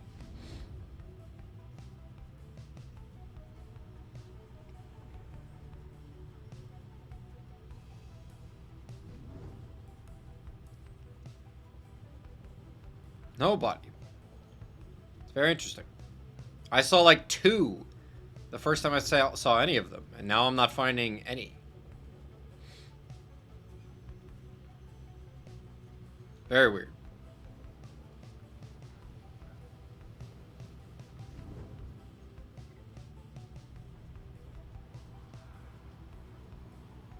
Hello. Something about the strange island you see below draws your attention. Best to avert your gaze from the Isle of Kaelmir. Even the scribes themselves thought to avoid the place. Let us fly on. A forbidden island nestled in the deathless tempest, it has significance to the 8 scribes. Well, thanks for telling me absolutely nothing.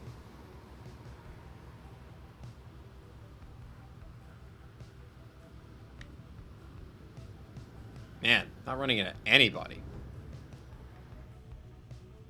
It's so weird.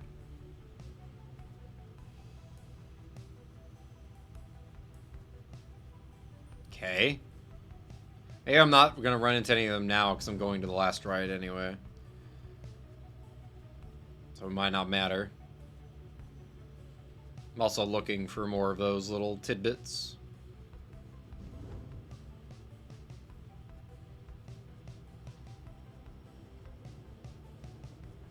Oh. The inverted fall of Solium roars into the sky. Somewhere beyond it lies the Commonwealth, beyond your vision, beyond your grasp.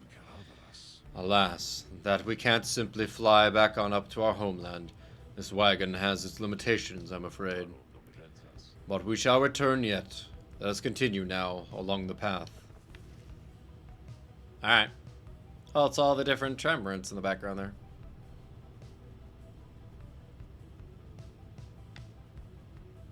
Why is that flashy green?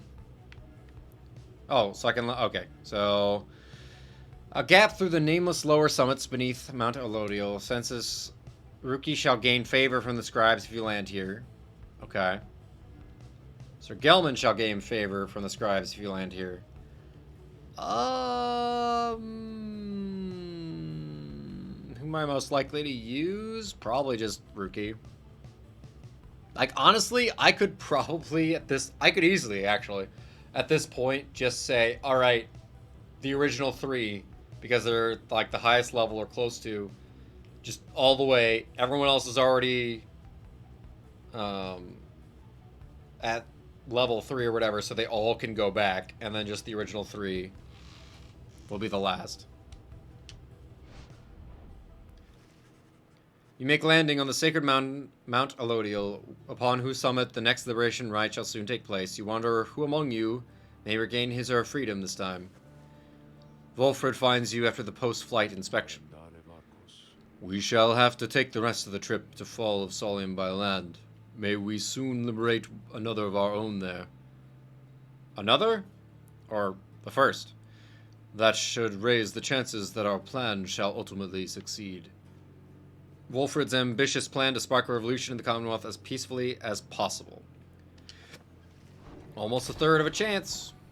Or third of a 100... whatever. Excuse me. Was that a Tizo? For the ball? You bring me brief reprieve from solitude. What seek you in exchange? What's on your mind? Leave me alone, reader.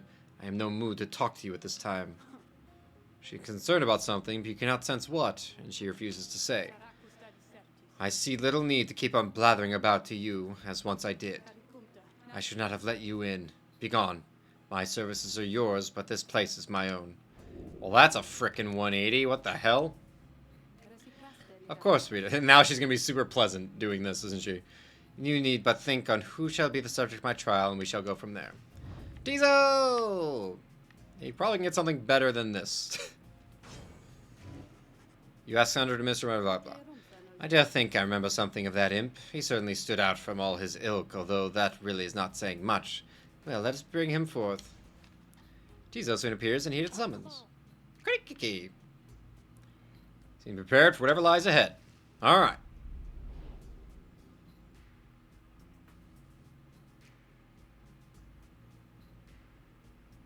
Yeah, am I going to be able to do his banishing?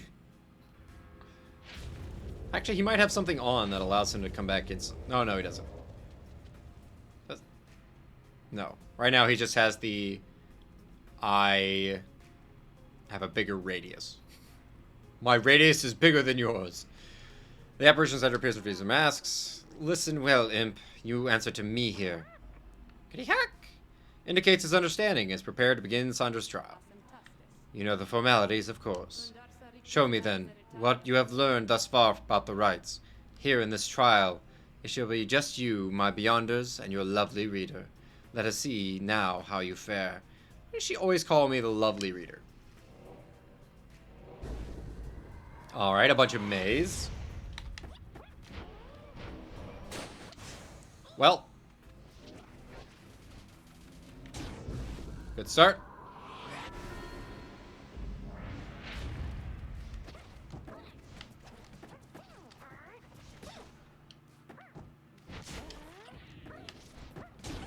Aha!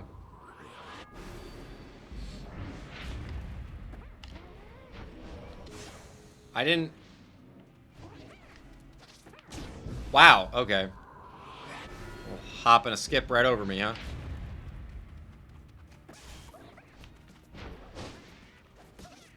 Damn it.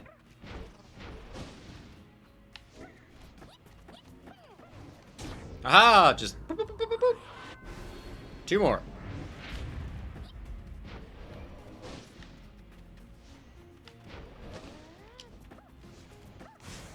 Why disagree? Ah.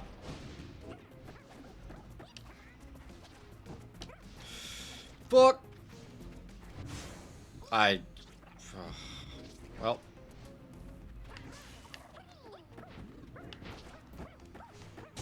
Oh. Skimmed by that one.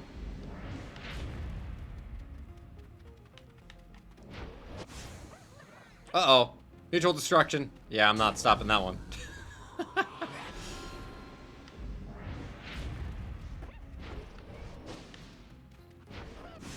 What? How? How? This is bad. I'm gonna lose. How in the hell did I not get you?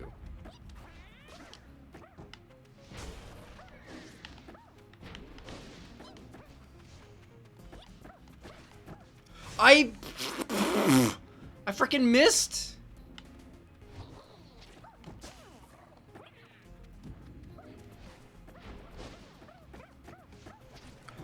Fuck you.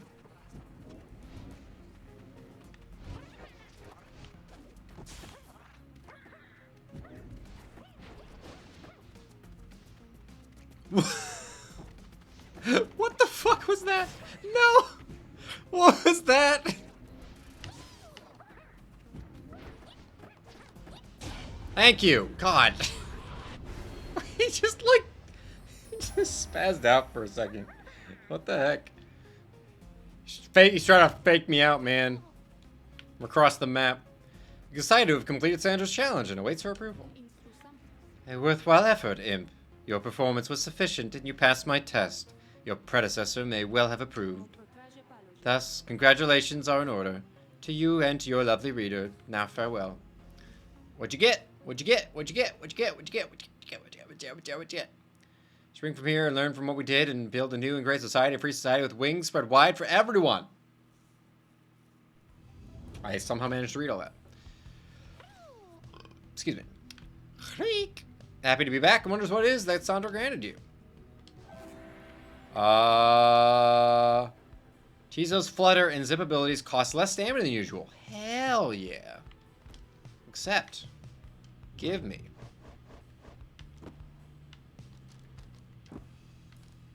Oops. Okay.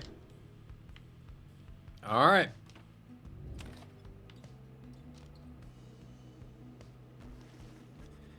Later that day, you accompany Ruki into the fading glory of Emperor's Ascent, where a monument to Trieste Tithys awaits you. A gap through the nameless lower summits. I also think I took the other direction last time as well. Throughout his youth, the prideful Emperor Mur misunderstood how close he came to ruin. Okay. Perhaps due to the nature of this place, you begin to sense Ruki's inner thoughts, as clear as if he were speaking aloud. So you scribes people, can you hear me okay? If you can, then do me a solid and let me get out of here already. My family can't do nothing without me, and they've been waiting for a while now. Yeah, I do feel bad about Ruki and being stuck here. Should I do him first before May? And lean more into, like, Gilman?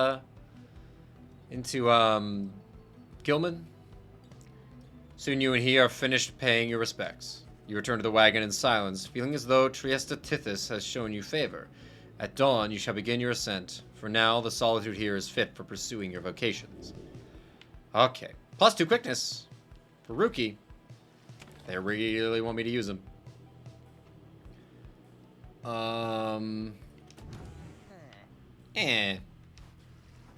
Ruki is counting the group's supply of soul when he sees you approach.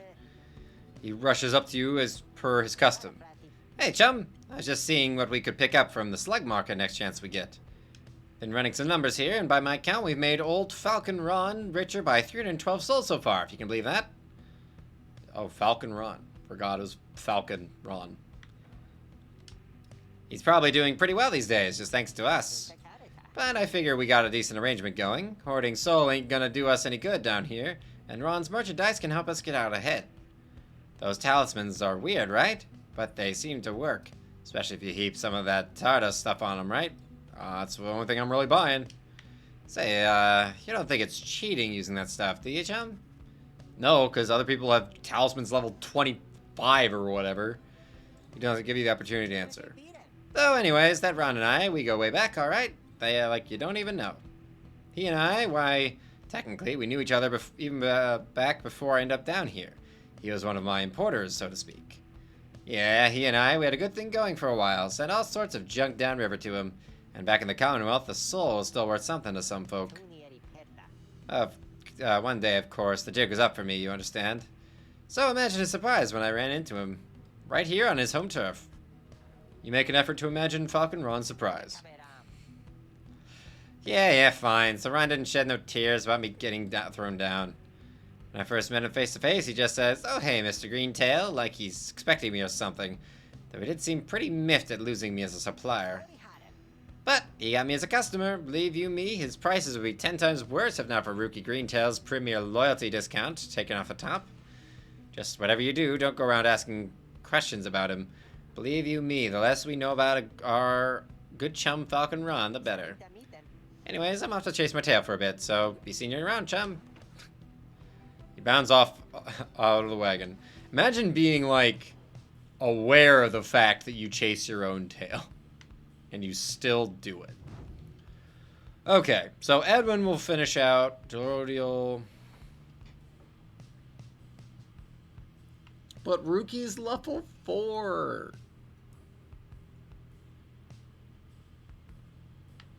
Man.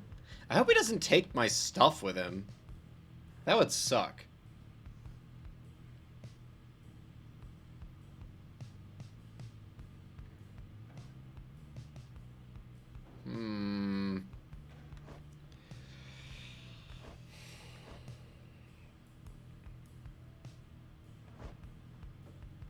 She still doesn't have anything on.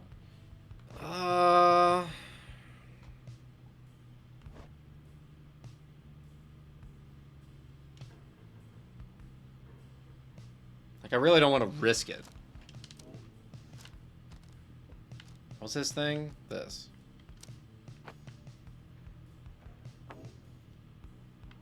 Alright. We're going with the original 3. Oh yeah, and I'm doing this. Wait. So who do I want to teach? Like, I really don't know why I would do anything other than raise people's enlightenment. So raising his is not going to matter if he's going to go. Maze. Sir Gilman.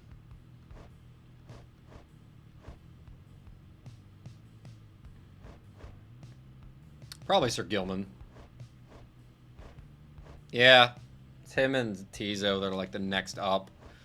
So we'll do him. Maybe we'll even get to level 4 or whatever at the end of this. Probably not, but maybe. Alright.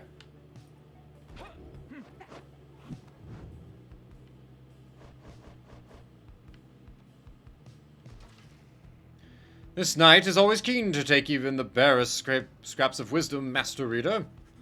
You ask Sir Gilman to explain to you in his own words the histories of the 8 scribes, and speak to how their varied backgrounds form the basis not just of the rights, but of the Commonwealth. Alright. Probably not, but maybe. This knight loves the Under King Ores, the best of all, of course. Of course you do. Alright. Onward.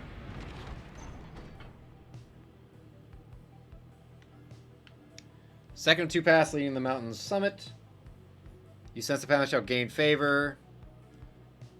Sense that your daughter shall gain favor. Well, we're doing that. Plus, I think maybe I took the other direction as well. I don't know. I'm not using Pamitha.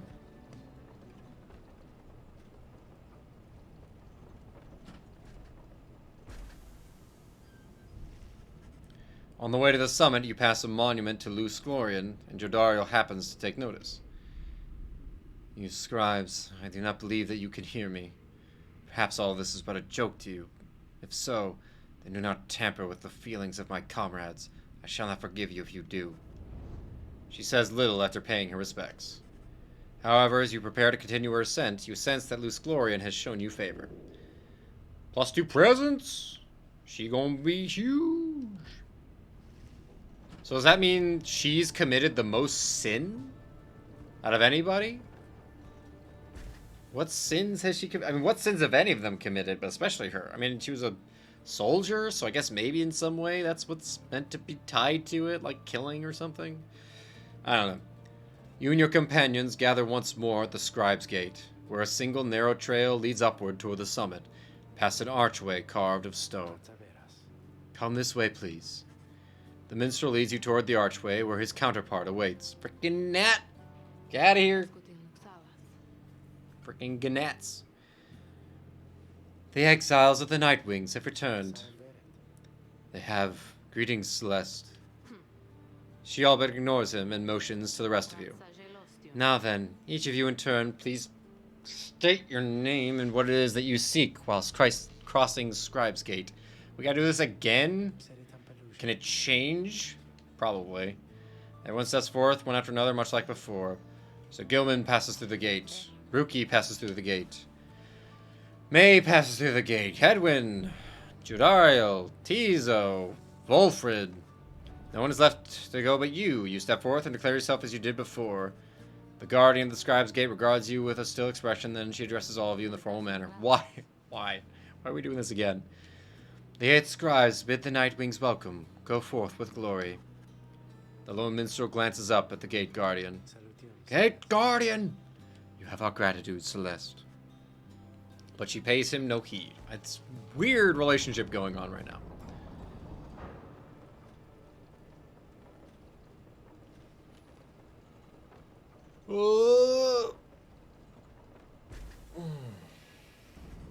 Again, you gain the top of Mount Elodiel, from which the downside sprawls before you. You wonder whether one among you shall prevail tonight and leave this place, unlike with Hedwyn last time. Damn, gotta rub it in. The fall of Solium.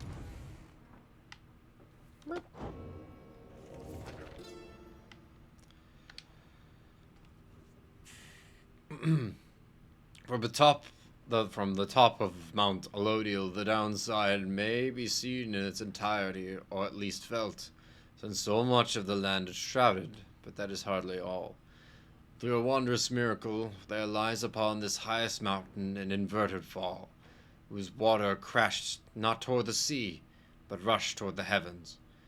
We speculate these are the very waters which deliver us, but now bend backward, seeking their return, as do we all. So this is like some cyclical, Wheel of Fate thing. In this phenomenon can freedom be achieved, but only for the chosen when the time is right. This is a path to freedom we cannot traverse, but shall leave open for you so that you may strive for it. Wait, they can't? So wait, I thought they weren't here anymore. I'm confused. Alright. Anyway. Original 3 with Ruki. It was sad to see you go, dude. Oh, hey guys. It's real awful cold up here sometimes. Waiting for customers, so come on in, okay? And good luck in that big battle you got. That's where you're going, isn't it?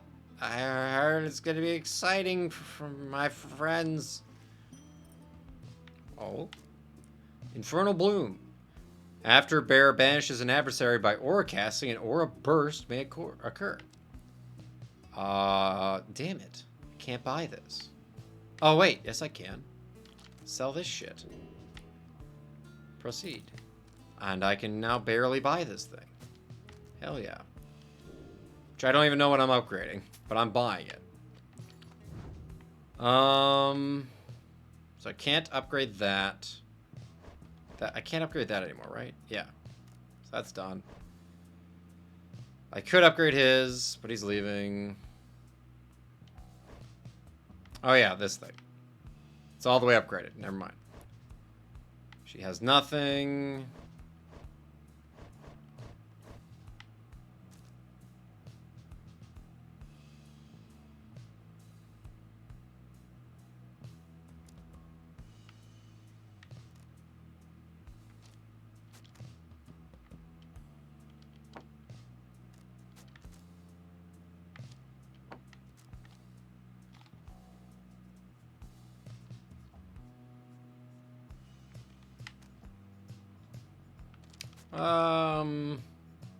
This doesn't change. Wait, if it's a 3.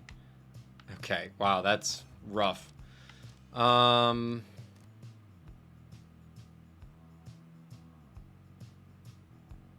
Yeah, let's improve Jodariel's thing, because if she stays around for a while, then just making her stuff better. Because I won't give her the contract forever. 27%. Alright. Come see us again, guys. Alright, bye. Alright. Here we go.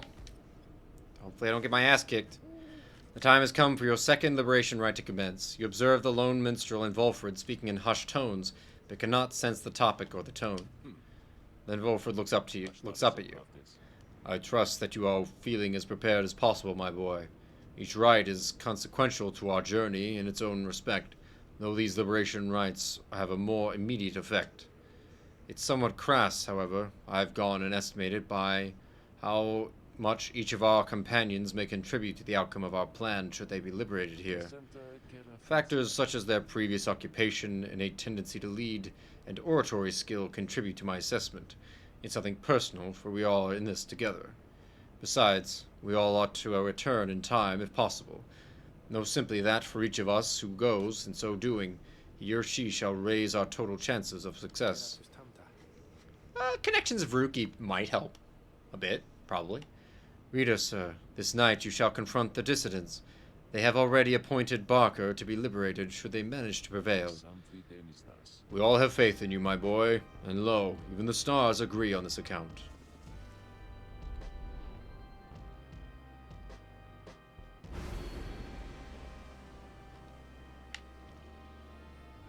Oh, these stay.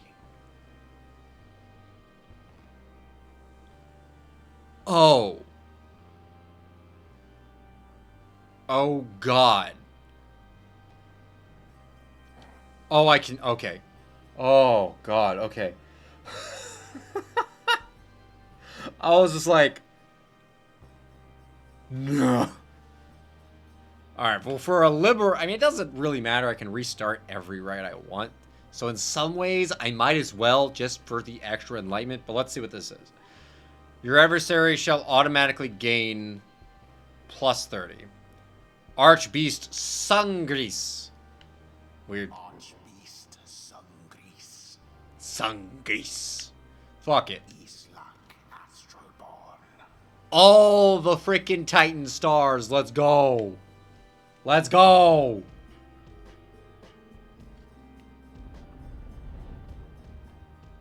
It's gonna be hella hectic, but let's go. We got the original 3, baby. We got this. The Nightwings have returned unto the fall of Solium, at which the scribes first formed. I just noticed the upper rising water. At stake this night is freedom and prosperity. But only for one exile who prevails in this liberation rite. Your many adversaries all did strive to earn this opportunity. 'Twas the dissidents which earned it. Who shall be absolved is up to all of you.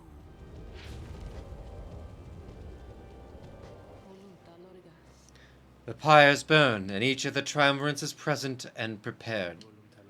I concur.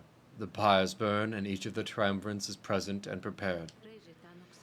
Then, anointed one of the dissidents, come forth now, and declare yourself, and pay any respects you have unto your adversaries, the Nightwings.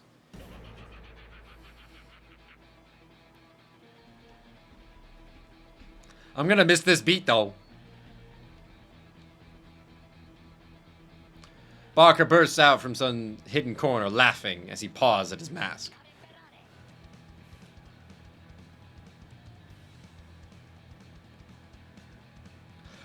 A real pleasure to be here, mates. Truly, Barker Ashpaws. Call me Barker, though, alright? By the by, it was a real pisser getting here, you know? I don't know what accent I'm trying to do. I don't care.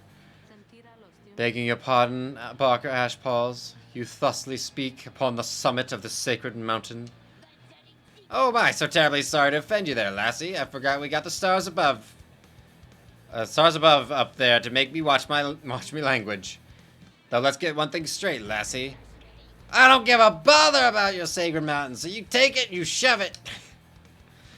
Me and my pack, we're just here for laughs. You got that? The other side ain't any better than this one. We ain't interested in your freedom. But just the same, we're gonna get it. Take it from those wee little bays. They're so antsy for it. Hear that, you Nightwings? You better put up a good fight here, or I ain't gonna be happy, understand? Then he shoves his mask back on. Alright, come on then, let's hurry up and get this damn thing started.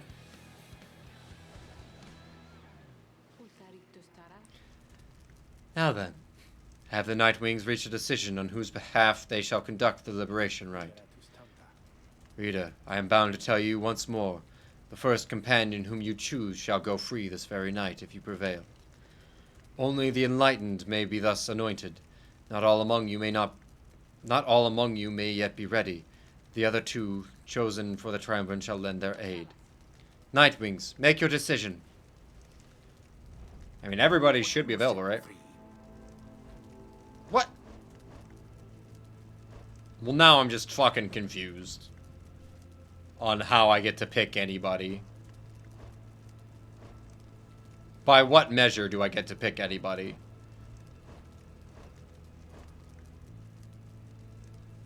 Like, it's not going to go up every time, is it? It can't. Because eventually it's going to be everyone has to be level 5. But now it's level 4 enlightenment that people have to have? I'm so confused. Whatever. It's going to be Rookie anyway. Rookie! Good choice there, chum. Though if I get out of here, I don't know what you're going to do without me. Are we going to lose our discount? If that actually happens, that would suck. Alright. The dream team! Broken up now. I have your back, Rookie. Let's get you home.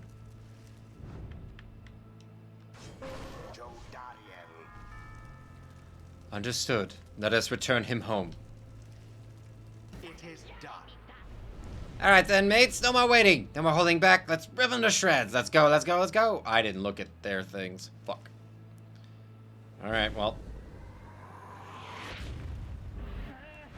Commence. What? Fuck.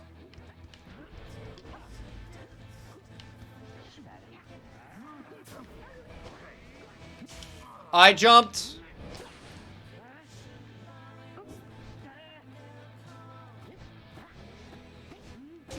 Alright.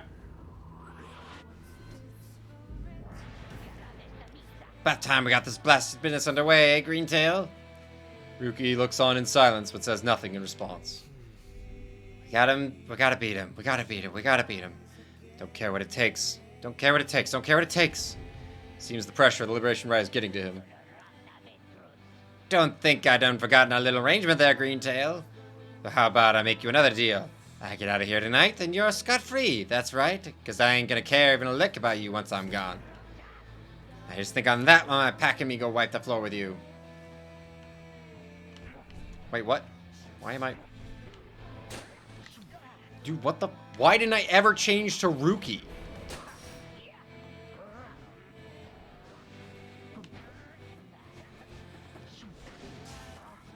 That was stupid fast.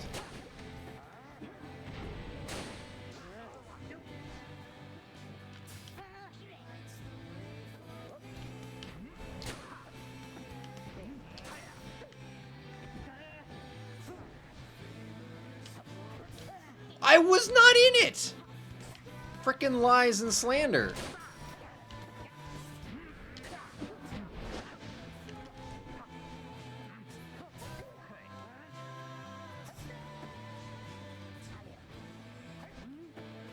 Where am I? What the fuck? Why is there a wall there?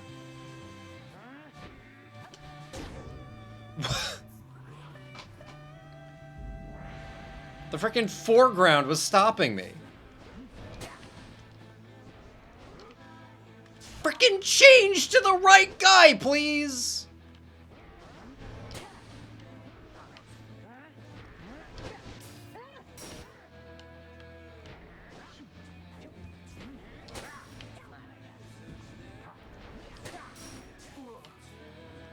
Oh my god, game. I really wish you would ever change to the right person. It would be great.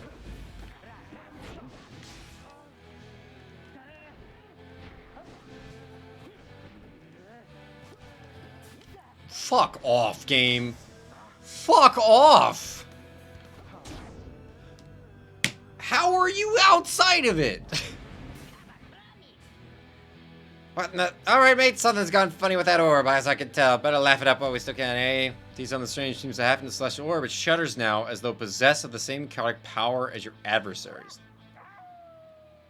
Excuse me? That foolish barker was a menace to the Commonwealth, and is a blight upon the rights.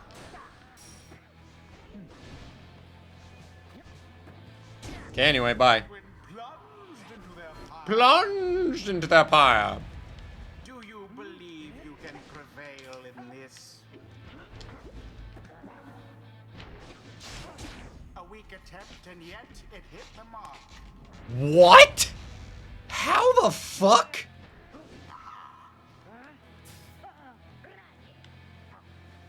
I call extreme bullshit.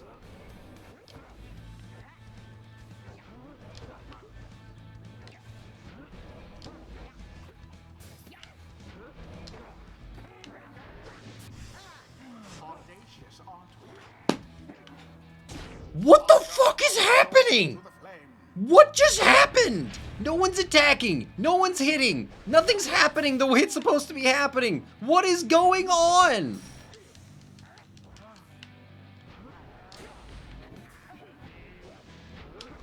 Yes.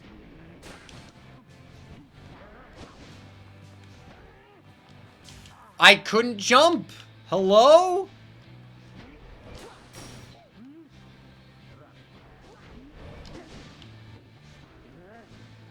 Stuck on random shit. It's great.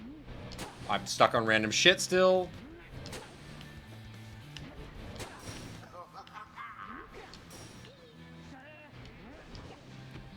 Where is the ball going? This is the random shit they were talking about, huh? That's cool. Dude. Ferocity unbridled.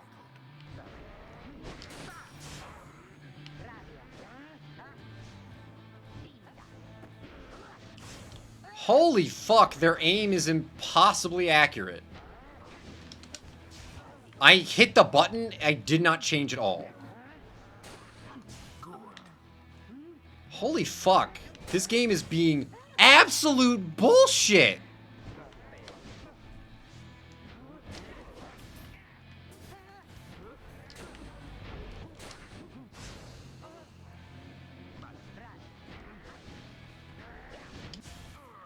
This is impossible. Oh my god, they spawn camped me.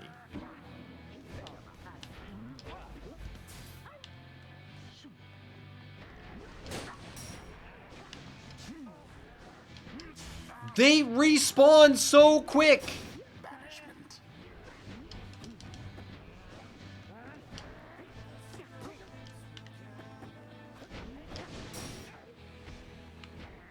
Ball, fuck you. Holy shit.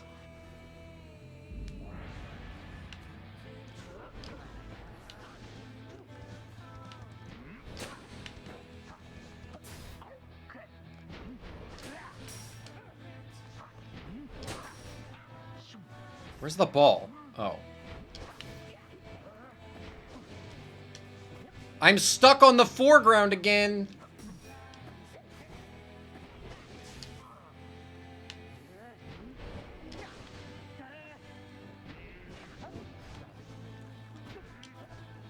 fucked. Let me go. Game! Controlling is impossible. Oh my god.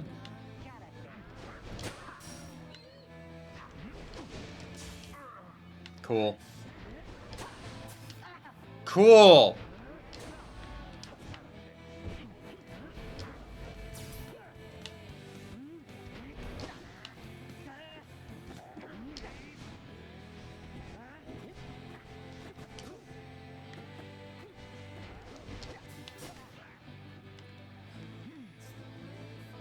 Oh my god, it's so far away.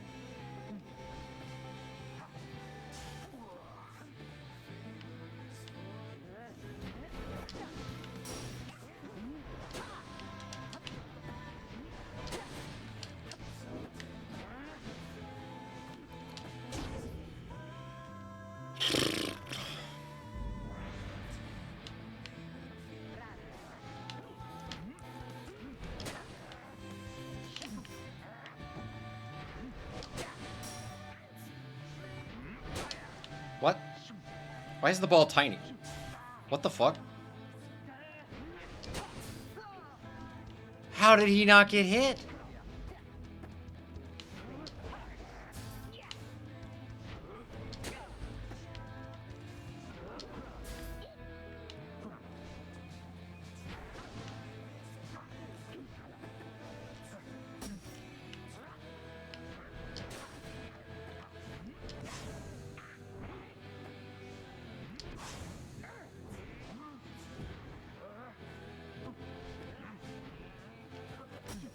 Damn it. Stop.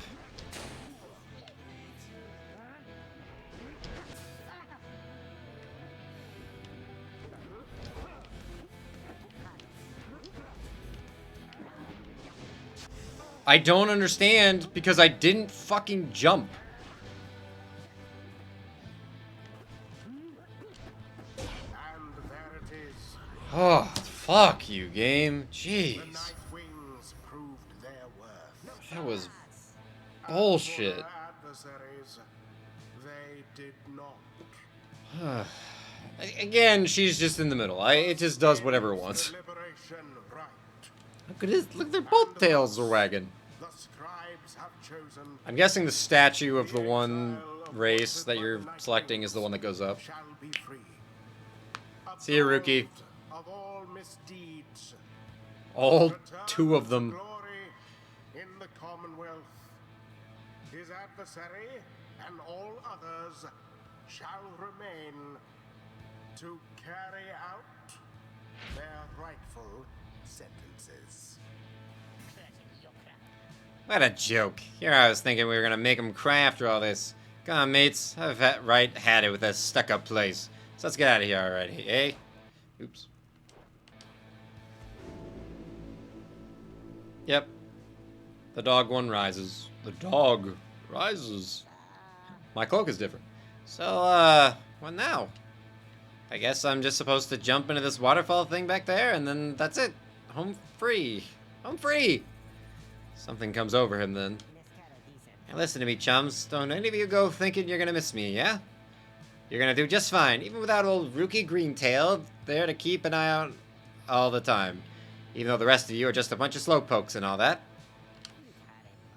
Me, I'm gonna be so busy drinking myself silly on Commonwealth stock, I'm sure soon gonna forget each and every one of you.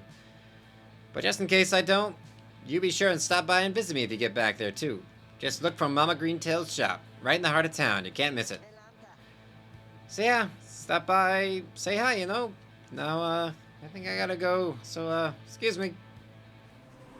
He drops into the shimmer pool and disappears within, although you can still hear him going on about something. Whoa, let me tell you, this is weird in here. It's starting to... Oh, wait! Yay, Rookie! Clap. Why is it flashing? Godspeed, Rookie Greentail. Whoa, fuck! The 8 scribes are ever merciful. By their grace, the cycle of the rites may soon commence again. Yo, there's level 5. Why are you sad? Mastery of the rites. This is just a starting point, and not a destination, is it? Isn't it? A mark along a path. I wouldn't have come this far unless I'd figured all that out by now. Can only hope that what I've learned here can be used to help us in some way. Nice. When Dow's the episode's Pyre, his Pyre covers equal to up to 50% of damage dealt. Yeah, that sounds pretty good after some of the freaking bouts that I've done. I'm gonna do that.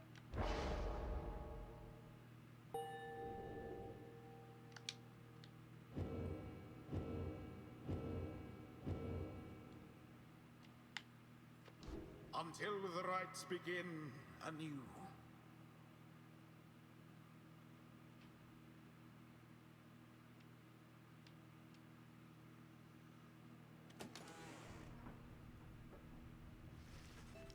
You return to the wagon after... Okay. After having prevailed against the dissidents in the Liberation Rite. Well done, everyone. May the rest of us soon follow. It seems our group grows smaller. You succeeded in liberating Ruki, who returned to the Commonwealth in glory. We did what we could. With each Liberation Rite, we strive to advance our plan. A brighter future awaits at the end of our path. For now, we must persevere. 35, a whole 6% from Ruki. Speaking of which, reader, I take it you have seen the stars, or should I say the lack thereof? You have, or did. Once more the sky is all abyssal darkness, following the Liberation Rite. No stars illuminate themselves to guide you further on your path. Then let us go once more to Moonlight Alcove. I have an errand I must run besides. Once we arrive. Best we recover now and make our way southward at first light. Really wish I had an opportunity for vocation every time I did this.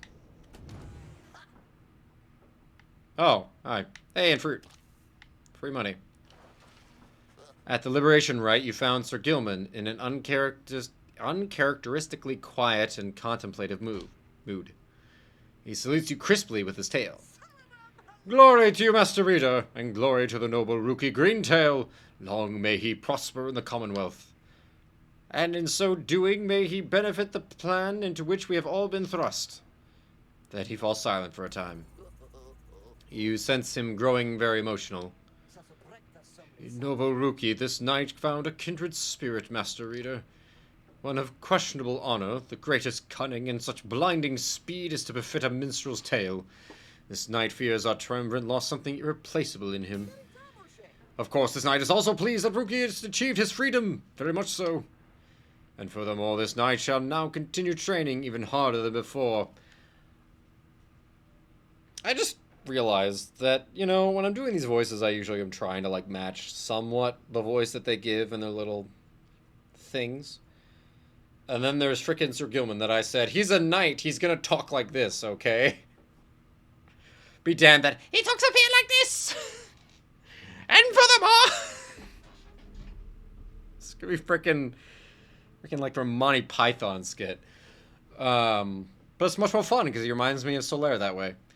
And furthermore, this knight shall now continue training even harder than before. Ruki Greentail!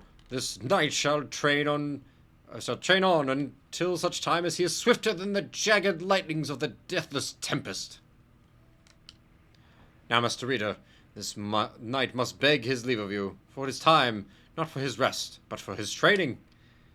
Know that he is very grateful for your wisdom and your guidance in these rites. Between yourself and Master Ruki, you have instilled with this knight an unshakable resolve. He bows low and bids you a good evening. Okay.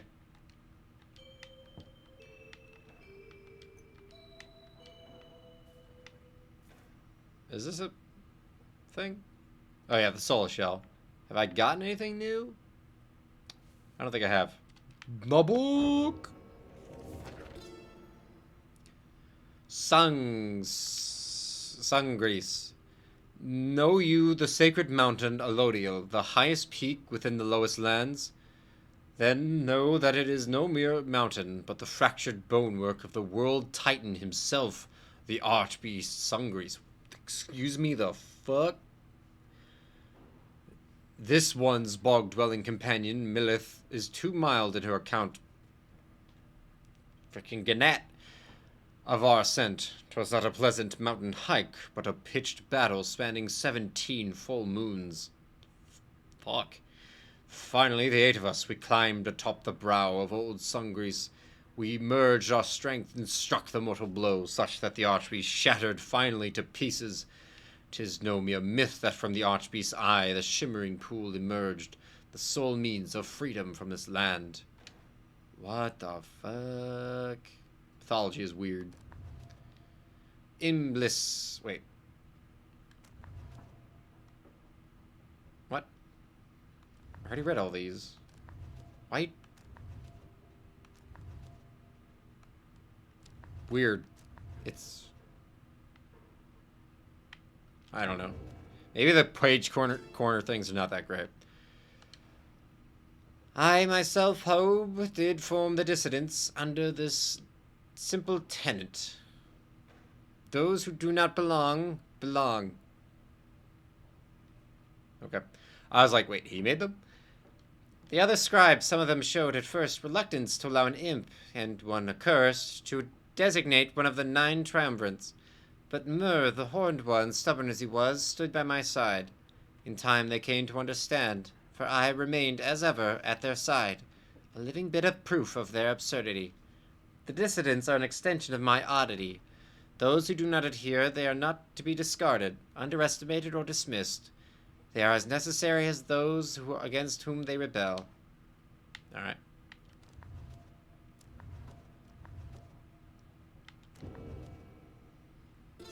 On mercy.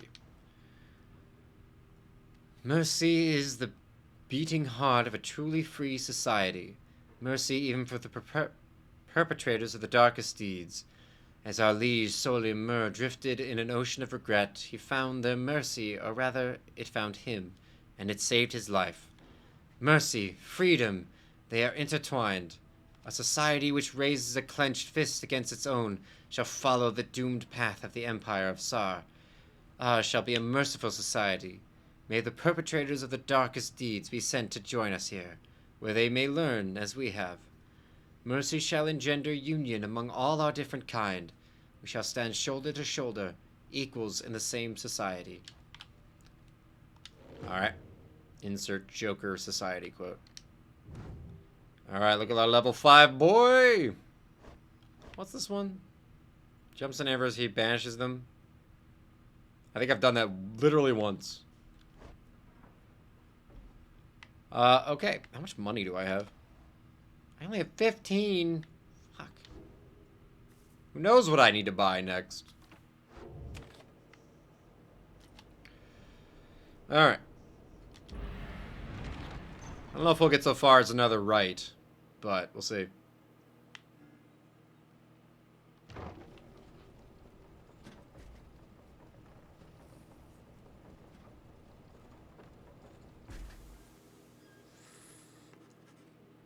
You once again find yourself amid the hidden splendors of Moonlight Alcove.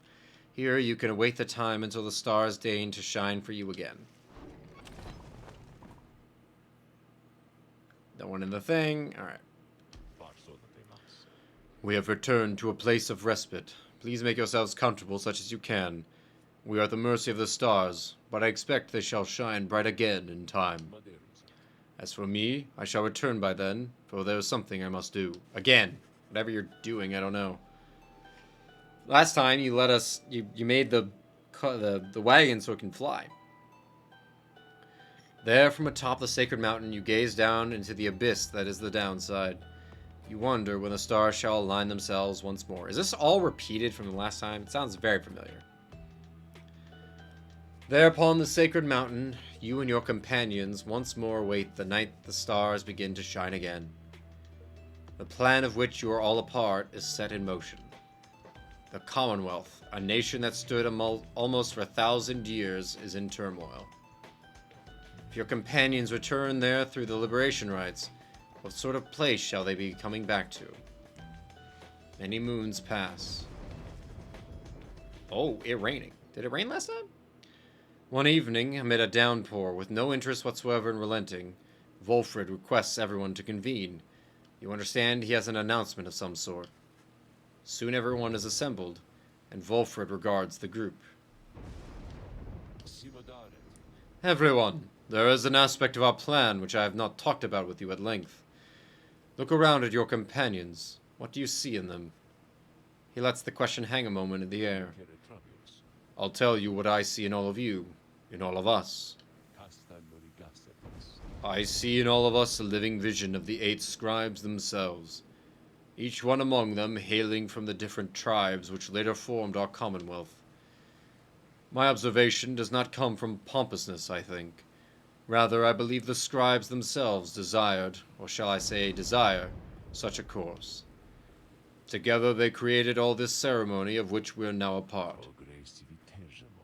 The exiles, liberated through their rites, went on to found the Commonwealth, based on their values and their teachings. I thought they couldn't leave. I'm so confused. Thus, an instrumental aspect of our plan is to embody the spirit and the culture from which the Commonwealth arose so many centuries ago. That way, when we are all united on the other side in solidarity, the people all shall see that we reflect the values they yet cherish in their hearts, not merely our own. Anyway, we are still missing one key representative on behalf of Molten Milleth, and I happen to know a certain bog dweller who I think shall fit the part most splendidly indeed. He motions for someone to approach. Frickin' Burchard? Miss Big. It is my pleasure to introduce to you a dear old friend of mine, whom I believe you've met. Welcome to the Nightwings, Bertrude. The bog dweller, called Big Bertrude, utters something guttural by the way of greeting. We are to understand that ye require further aid from us. Yes, dear Bertrude, the time has come. Bertrude here is far and away the most accomplished alchemist whom I have ever met. You soon will find that she knows much about the rites as well. Bertrude looks you and your fellow exiles each in turn. We frightened ye, apparent. Ah. Everyone is silent as Bertrude searches their expressions. Then tremble, small ones, and hold well thy tongues. Lest we remove them. Fun gal. She takes her leave without another word. Please excuse Bertrude's blunt manner. I guarantee she shall more than make up for it. Everyone disperses. It seems now that the ranks of the Nightwings are complete. Okay. Now then, my boy, perhaps you notice that the stars are bright once more up there behind those stubborn rains, meaning it is time that we got back to business. Indeed, once more, several stars shine bright within the cold and storming sky.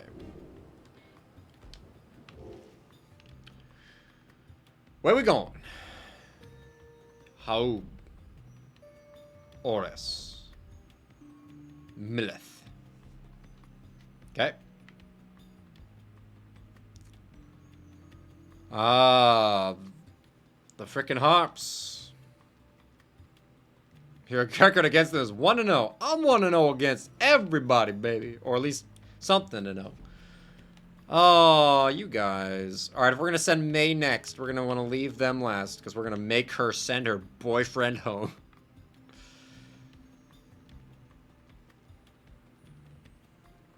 Yeah, let's go back here. Ah!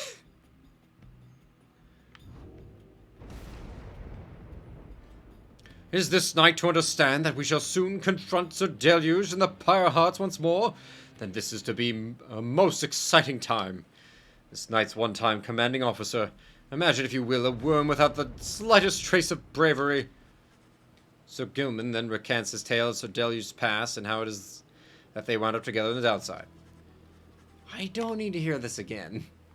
Sir Deluge, a worm knight of the Sea Dominion and former ally of Sir Gilman, he lacks the sort of courage of which his kind is known, yet somehow leads the Pyre Hearts anyway. So, some worms born of the Sea Dominion's waters sought life's meaning on dry land. The Commonwealth recognized their chivalrous traditions and soon put them to use. So Deluge was just another bit of frontline fodder in the war against the Highwind remnants, yet time and again he distinguished himself for one reason or another. He would not die. His unusual instinct for self-preservation kept him safe in many battles, and over time he was repeatedly promoted for lack of any real competition. Then in the Battle of the Spiral Spectrum, when retreat certainly was not an option, Sir Deluge retreated anyway. This was his breaking point, and he at last was sent into exile.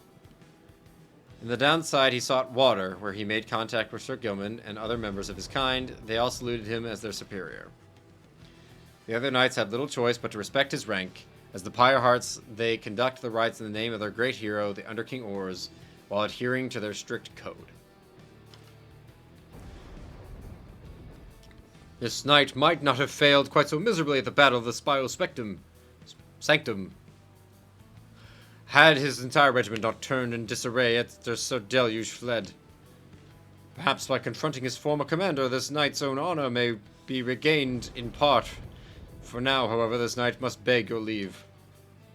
You say goodbye to Sir Gilman in turn. There's no time to make flight preparations now, though in the morning you will press on once again. Alright. Sir Gilman? Oh, yeah. Talking to you makes sense.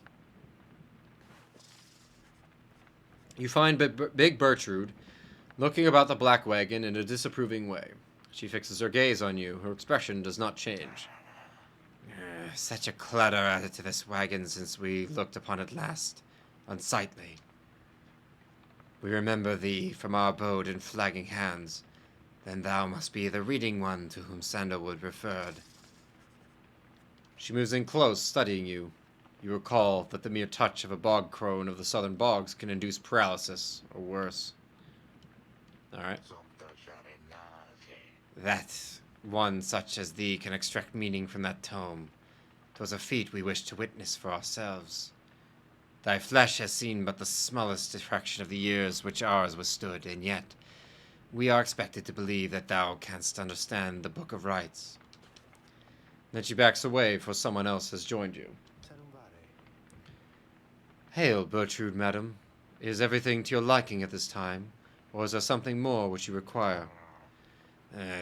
We have been unable to locate a supply of rotwood gizzard extract among thy belongings.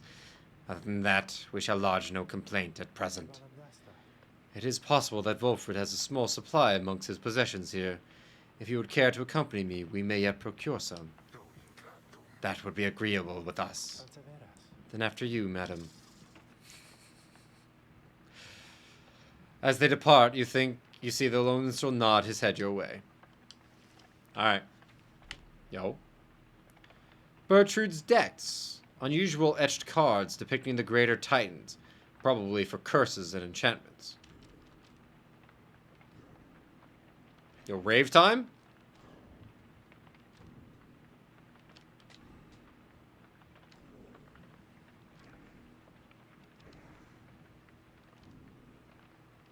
Something gonna happen? No?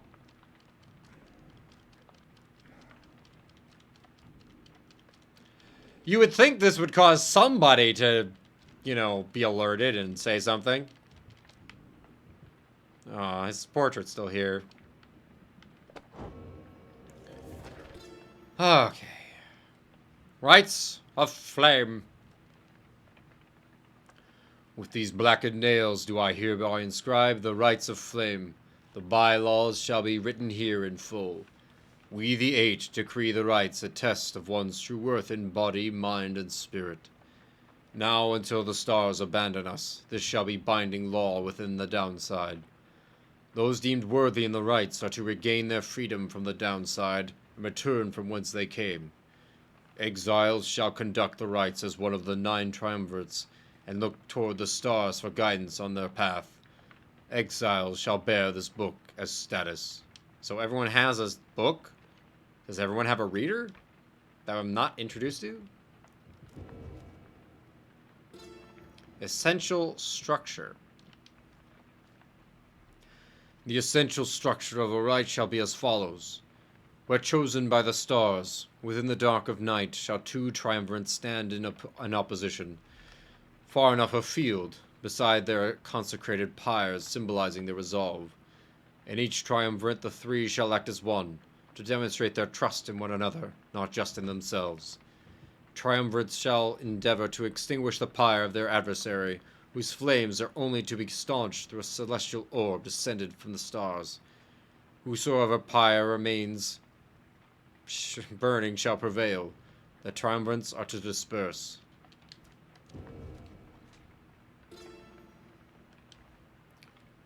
Searching the stars. We, the Eight, have seen the turning of the stars from now until the ending of our age. Heed their guidance, and ours. The stars take many cyclic turns. The rites commence at their behest. Upon celestial landmarks where the downside's greater titans fell before the heavens. Bearing this the book bestowed on your triumvirate, you, the reader, shall perceive under which stars you are to congregate. Follow where they lead, as your adversaries shall. If either of you fails to appear, then neither of you walks the path. It's not my fault. Whether you prevail or fail, from that point the stars shall guide you on. More? Oh my god. Before each rite. It's a freaking rulebook, man. The rite shall not commence unless unless the necessary preparations are complete at a celestial landmark ere the stars align. Exiles shall conduct the rites bearing this book, of which there are but 40 copies. Each bound in astral hide. Why are there 40 copies of this book? What? And where are all of them? Exiles shall wear the sacred raiments, fashioned in our likeness at the summit of Mount Olodil. Their identities are to be concealed, for they shall represent us all. Except when they just take off their masks, they don't give a shit.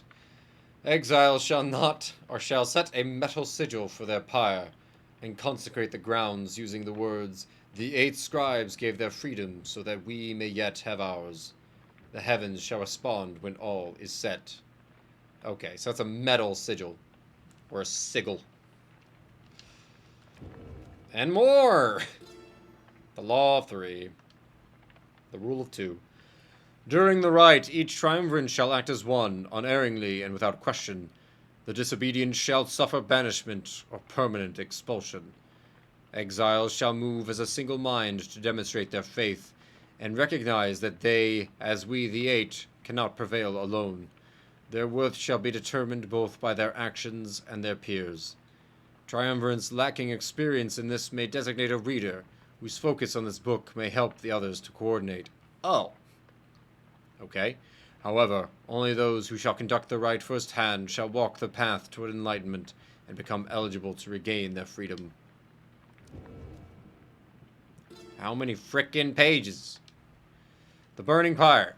At the appointed time at the aligning of the stars, the heavens shall rain down upon the ground, sufficiently prepared, and thus the 2 opposing pyres shall be set ablaze. Thus shall commence the rite. Triumvirates are to protect their pyres as they would their lifeblood. Lifeblood itself is never to be shed, before, during, or after any rite, lest the disobeyer suffer permanent expulsion. Exile is injury enough. The rite is an act of mercy. Fear not the purifying flame. Plunge into it headlong and without fear, for you shall be protected by the stars themselves. Seek freedom in the flame. We're going to talk about throwing the orb. Is this literally every single freaking everything that's part of the rite? The aura! Hold on. Okay, there's only 2 more. No, there's not. Or do they all do that? No. Fucking hell, dude. How many pages did I unlock? Well, we're definitely not getting to anything else after this. Exiles bearing the raiments of this book reveal their hidden inner aura in the color of their flame. The aura is the exile's solitary weapon in the rites. Should one's adversary cross one's aura, the adversary shall be banished. Banishment is fleeting nonetheless. Seek the pyre's light and thus make your return. The exile's presence shapes the aura. Exiles gain greater auras while standing side by side with their triumvirates, for we gain strength together. Exiles may cast their aura through sheer force of focus on this book. The orb. I ponder my orb. As the two flames are lit, so shall the celestial orb fall from the heavens. But one such orb shall be availed by the stars, requiring triumvirates to vie for it. Its cosmic connection to the flames, the remnants, and this book bestows the necessary qualities for its bearer to prevail. Effortlessly sails the orb between the three and a triumvirate. It seeks the grasp of whosoever acts among the three. Once grasped, the orb shall draw within it all the bearer's aura, fueled by the triumvirate's own flame. It is to be cast into the flame. Liberation. The liberation rite takes place upon the fall of Solium, under a bloodied moon, witnessed by the heralds from the stars. That's the lone. That's Tarek. I forgot his title. That's Tarek and Celeste. There, the most favored triumvirate shall confront the one which we appoint. These two triumvirates shall first pass through Scribe's gate, where their worth shall be assessed under the stars. Only the most enlightened exiles within each triumvirate may be anointed for a chance at freedom. 2 of their companions shall support them whilst they strive. The anointed champion of the triumvirate which prevails shall then plunge into the shimmer pool and return to glory. And we're done. Thank God. Alright. Bertrude, couldn't you at least be level 2? I guess you're almost level 3 if you compete once. Crone. That's a race. Fires her aura in a wedge-shaped pattern. Oh yeah, that weird, like, spraying thing. Launches forward across great distances, slithers forward much faster, but with less control. I'm probably going to do a practice right on my own. Not right now. I'm done. Holy crap. I didn't mean to hit that. Whatever. Anyway, I'm going to call it there. I'm done for the night. That was a lot.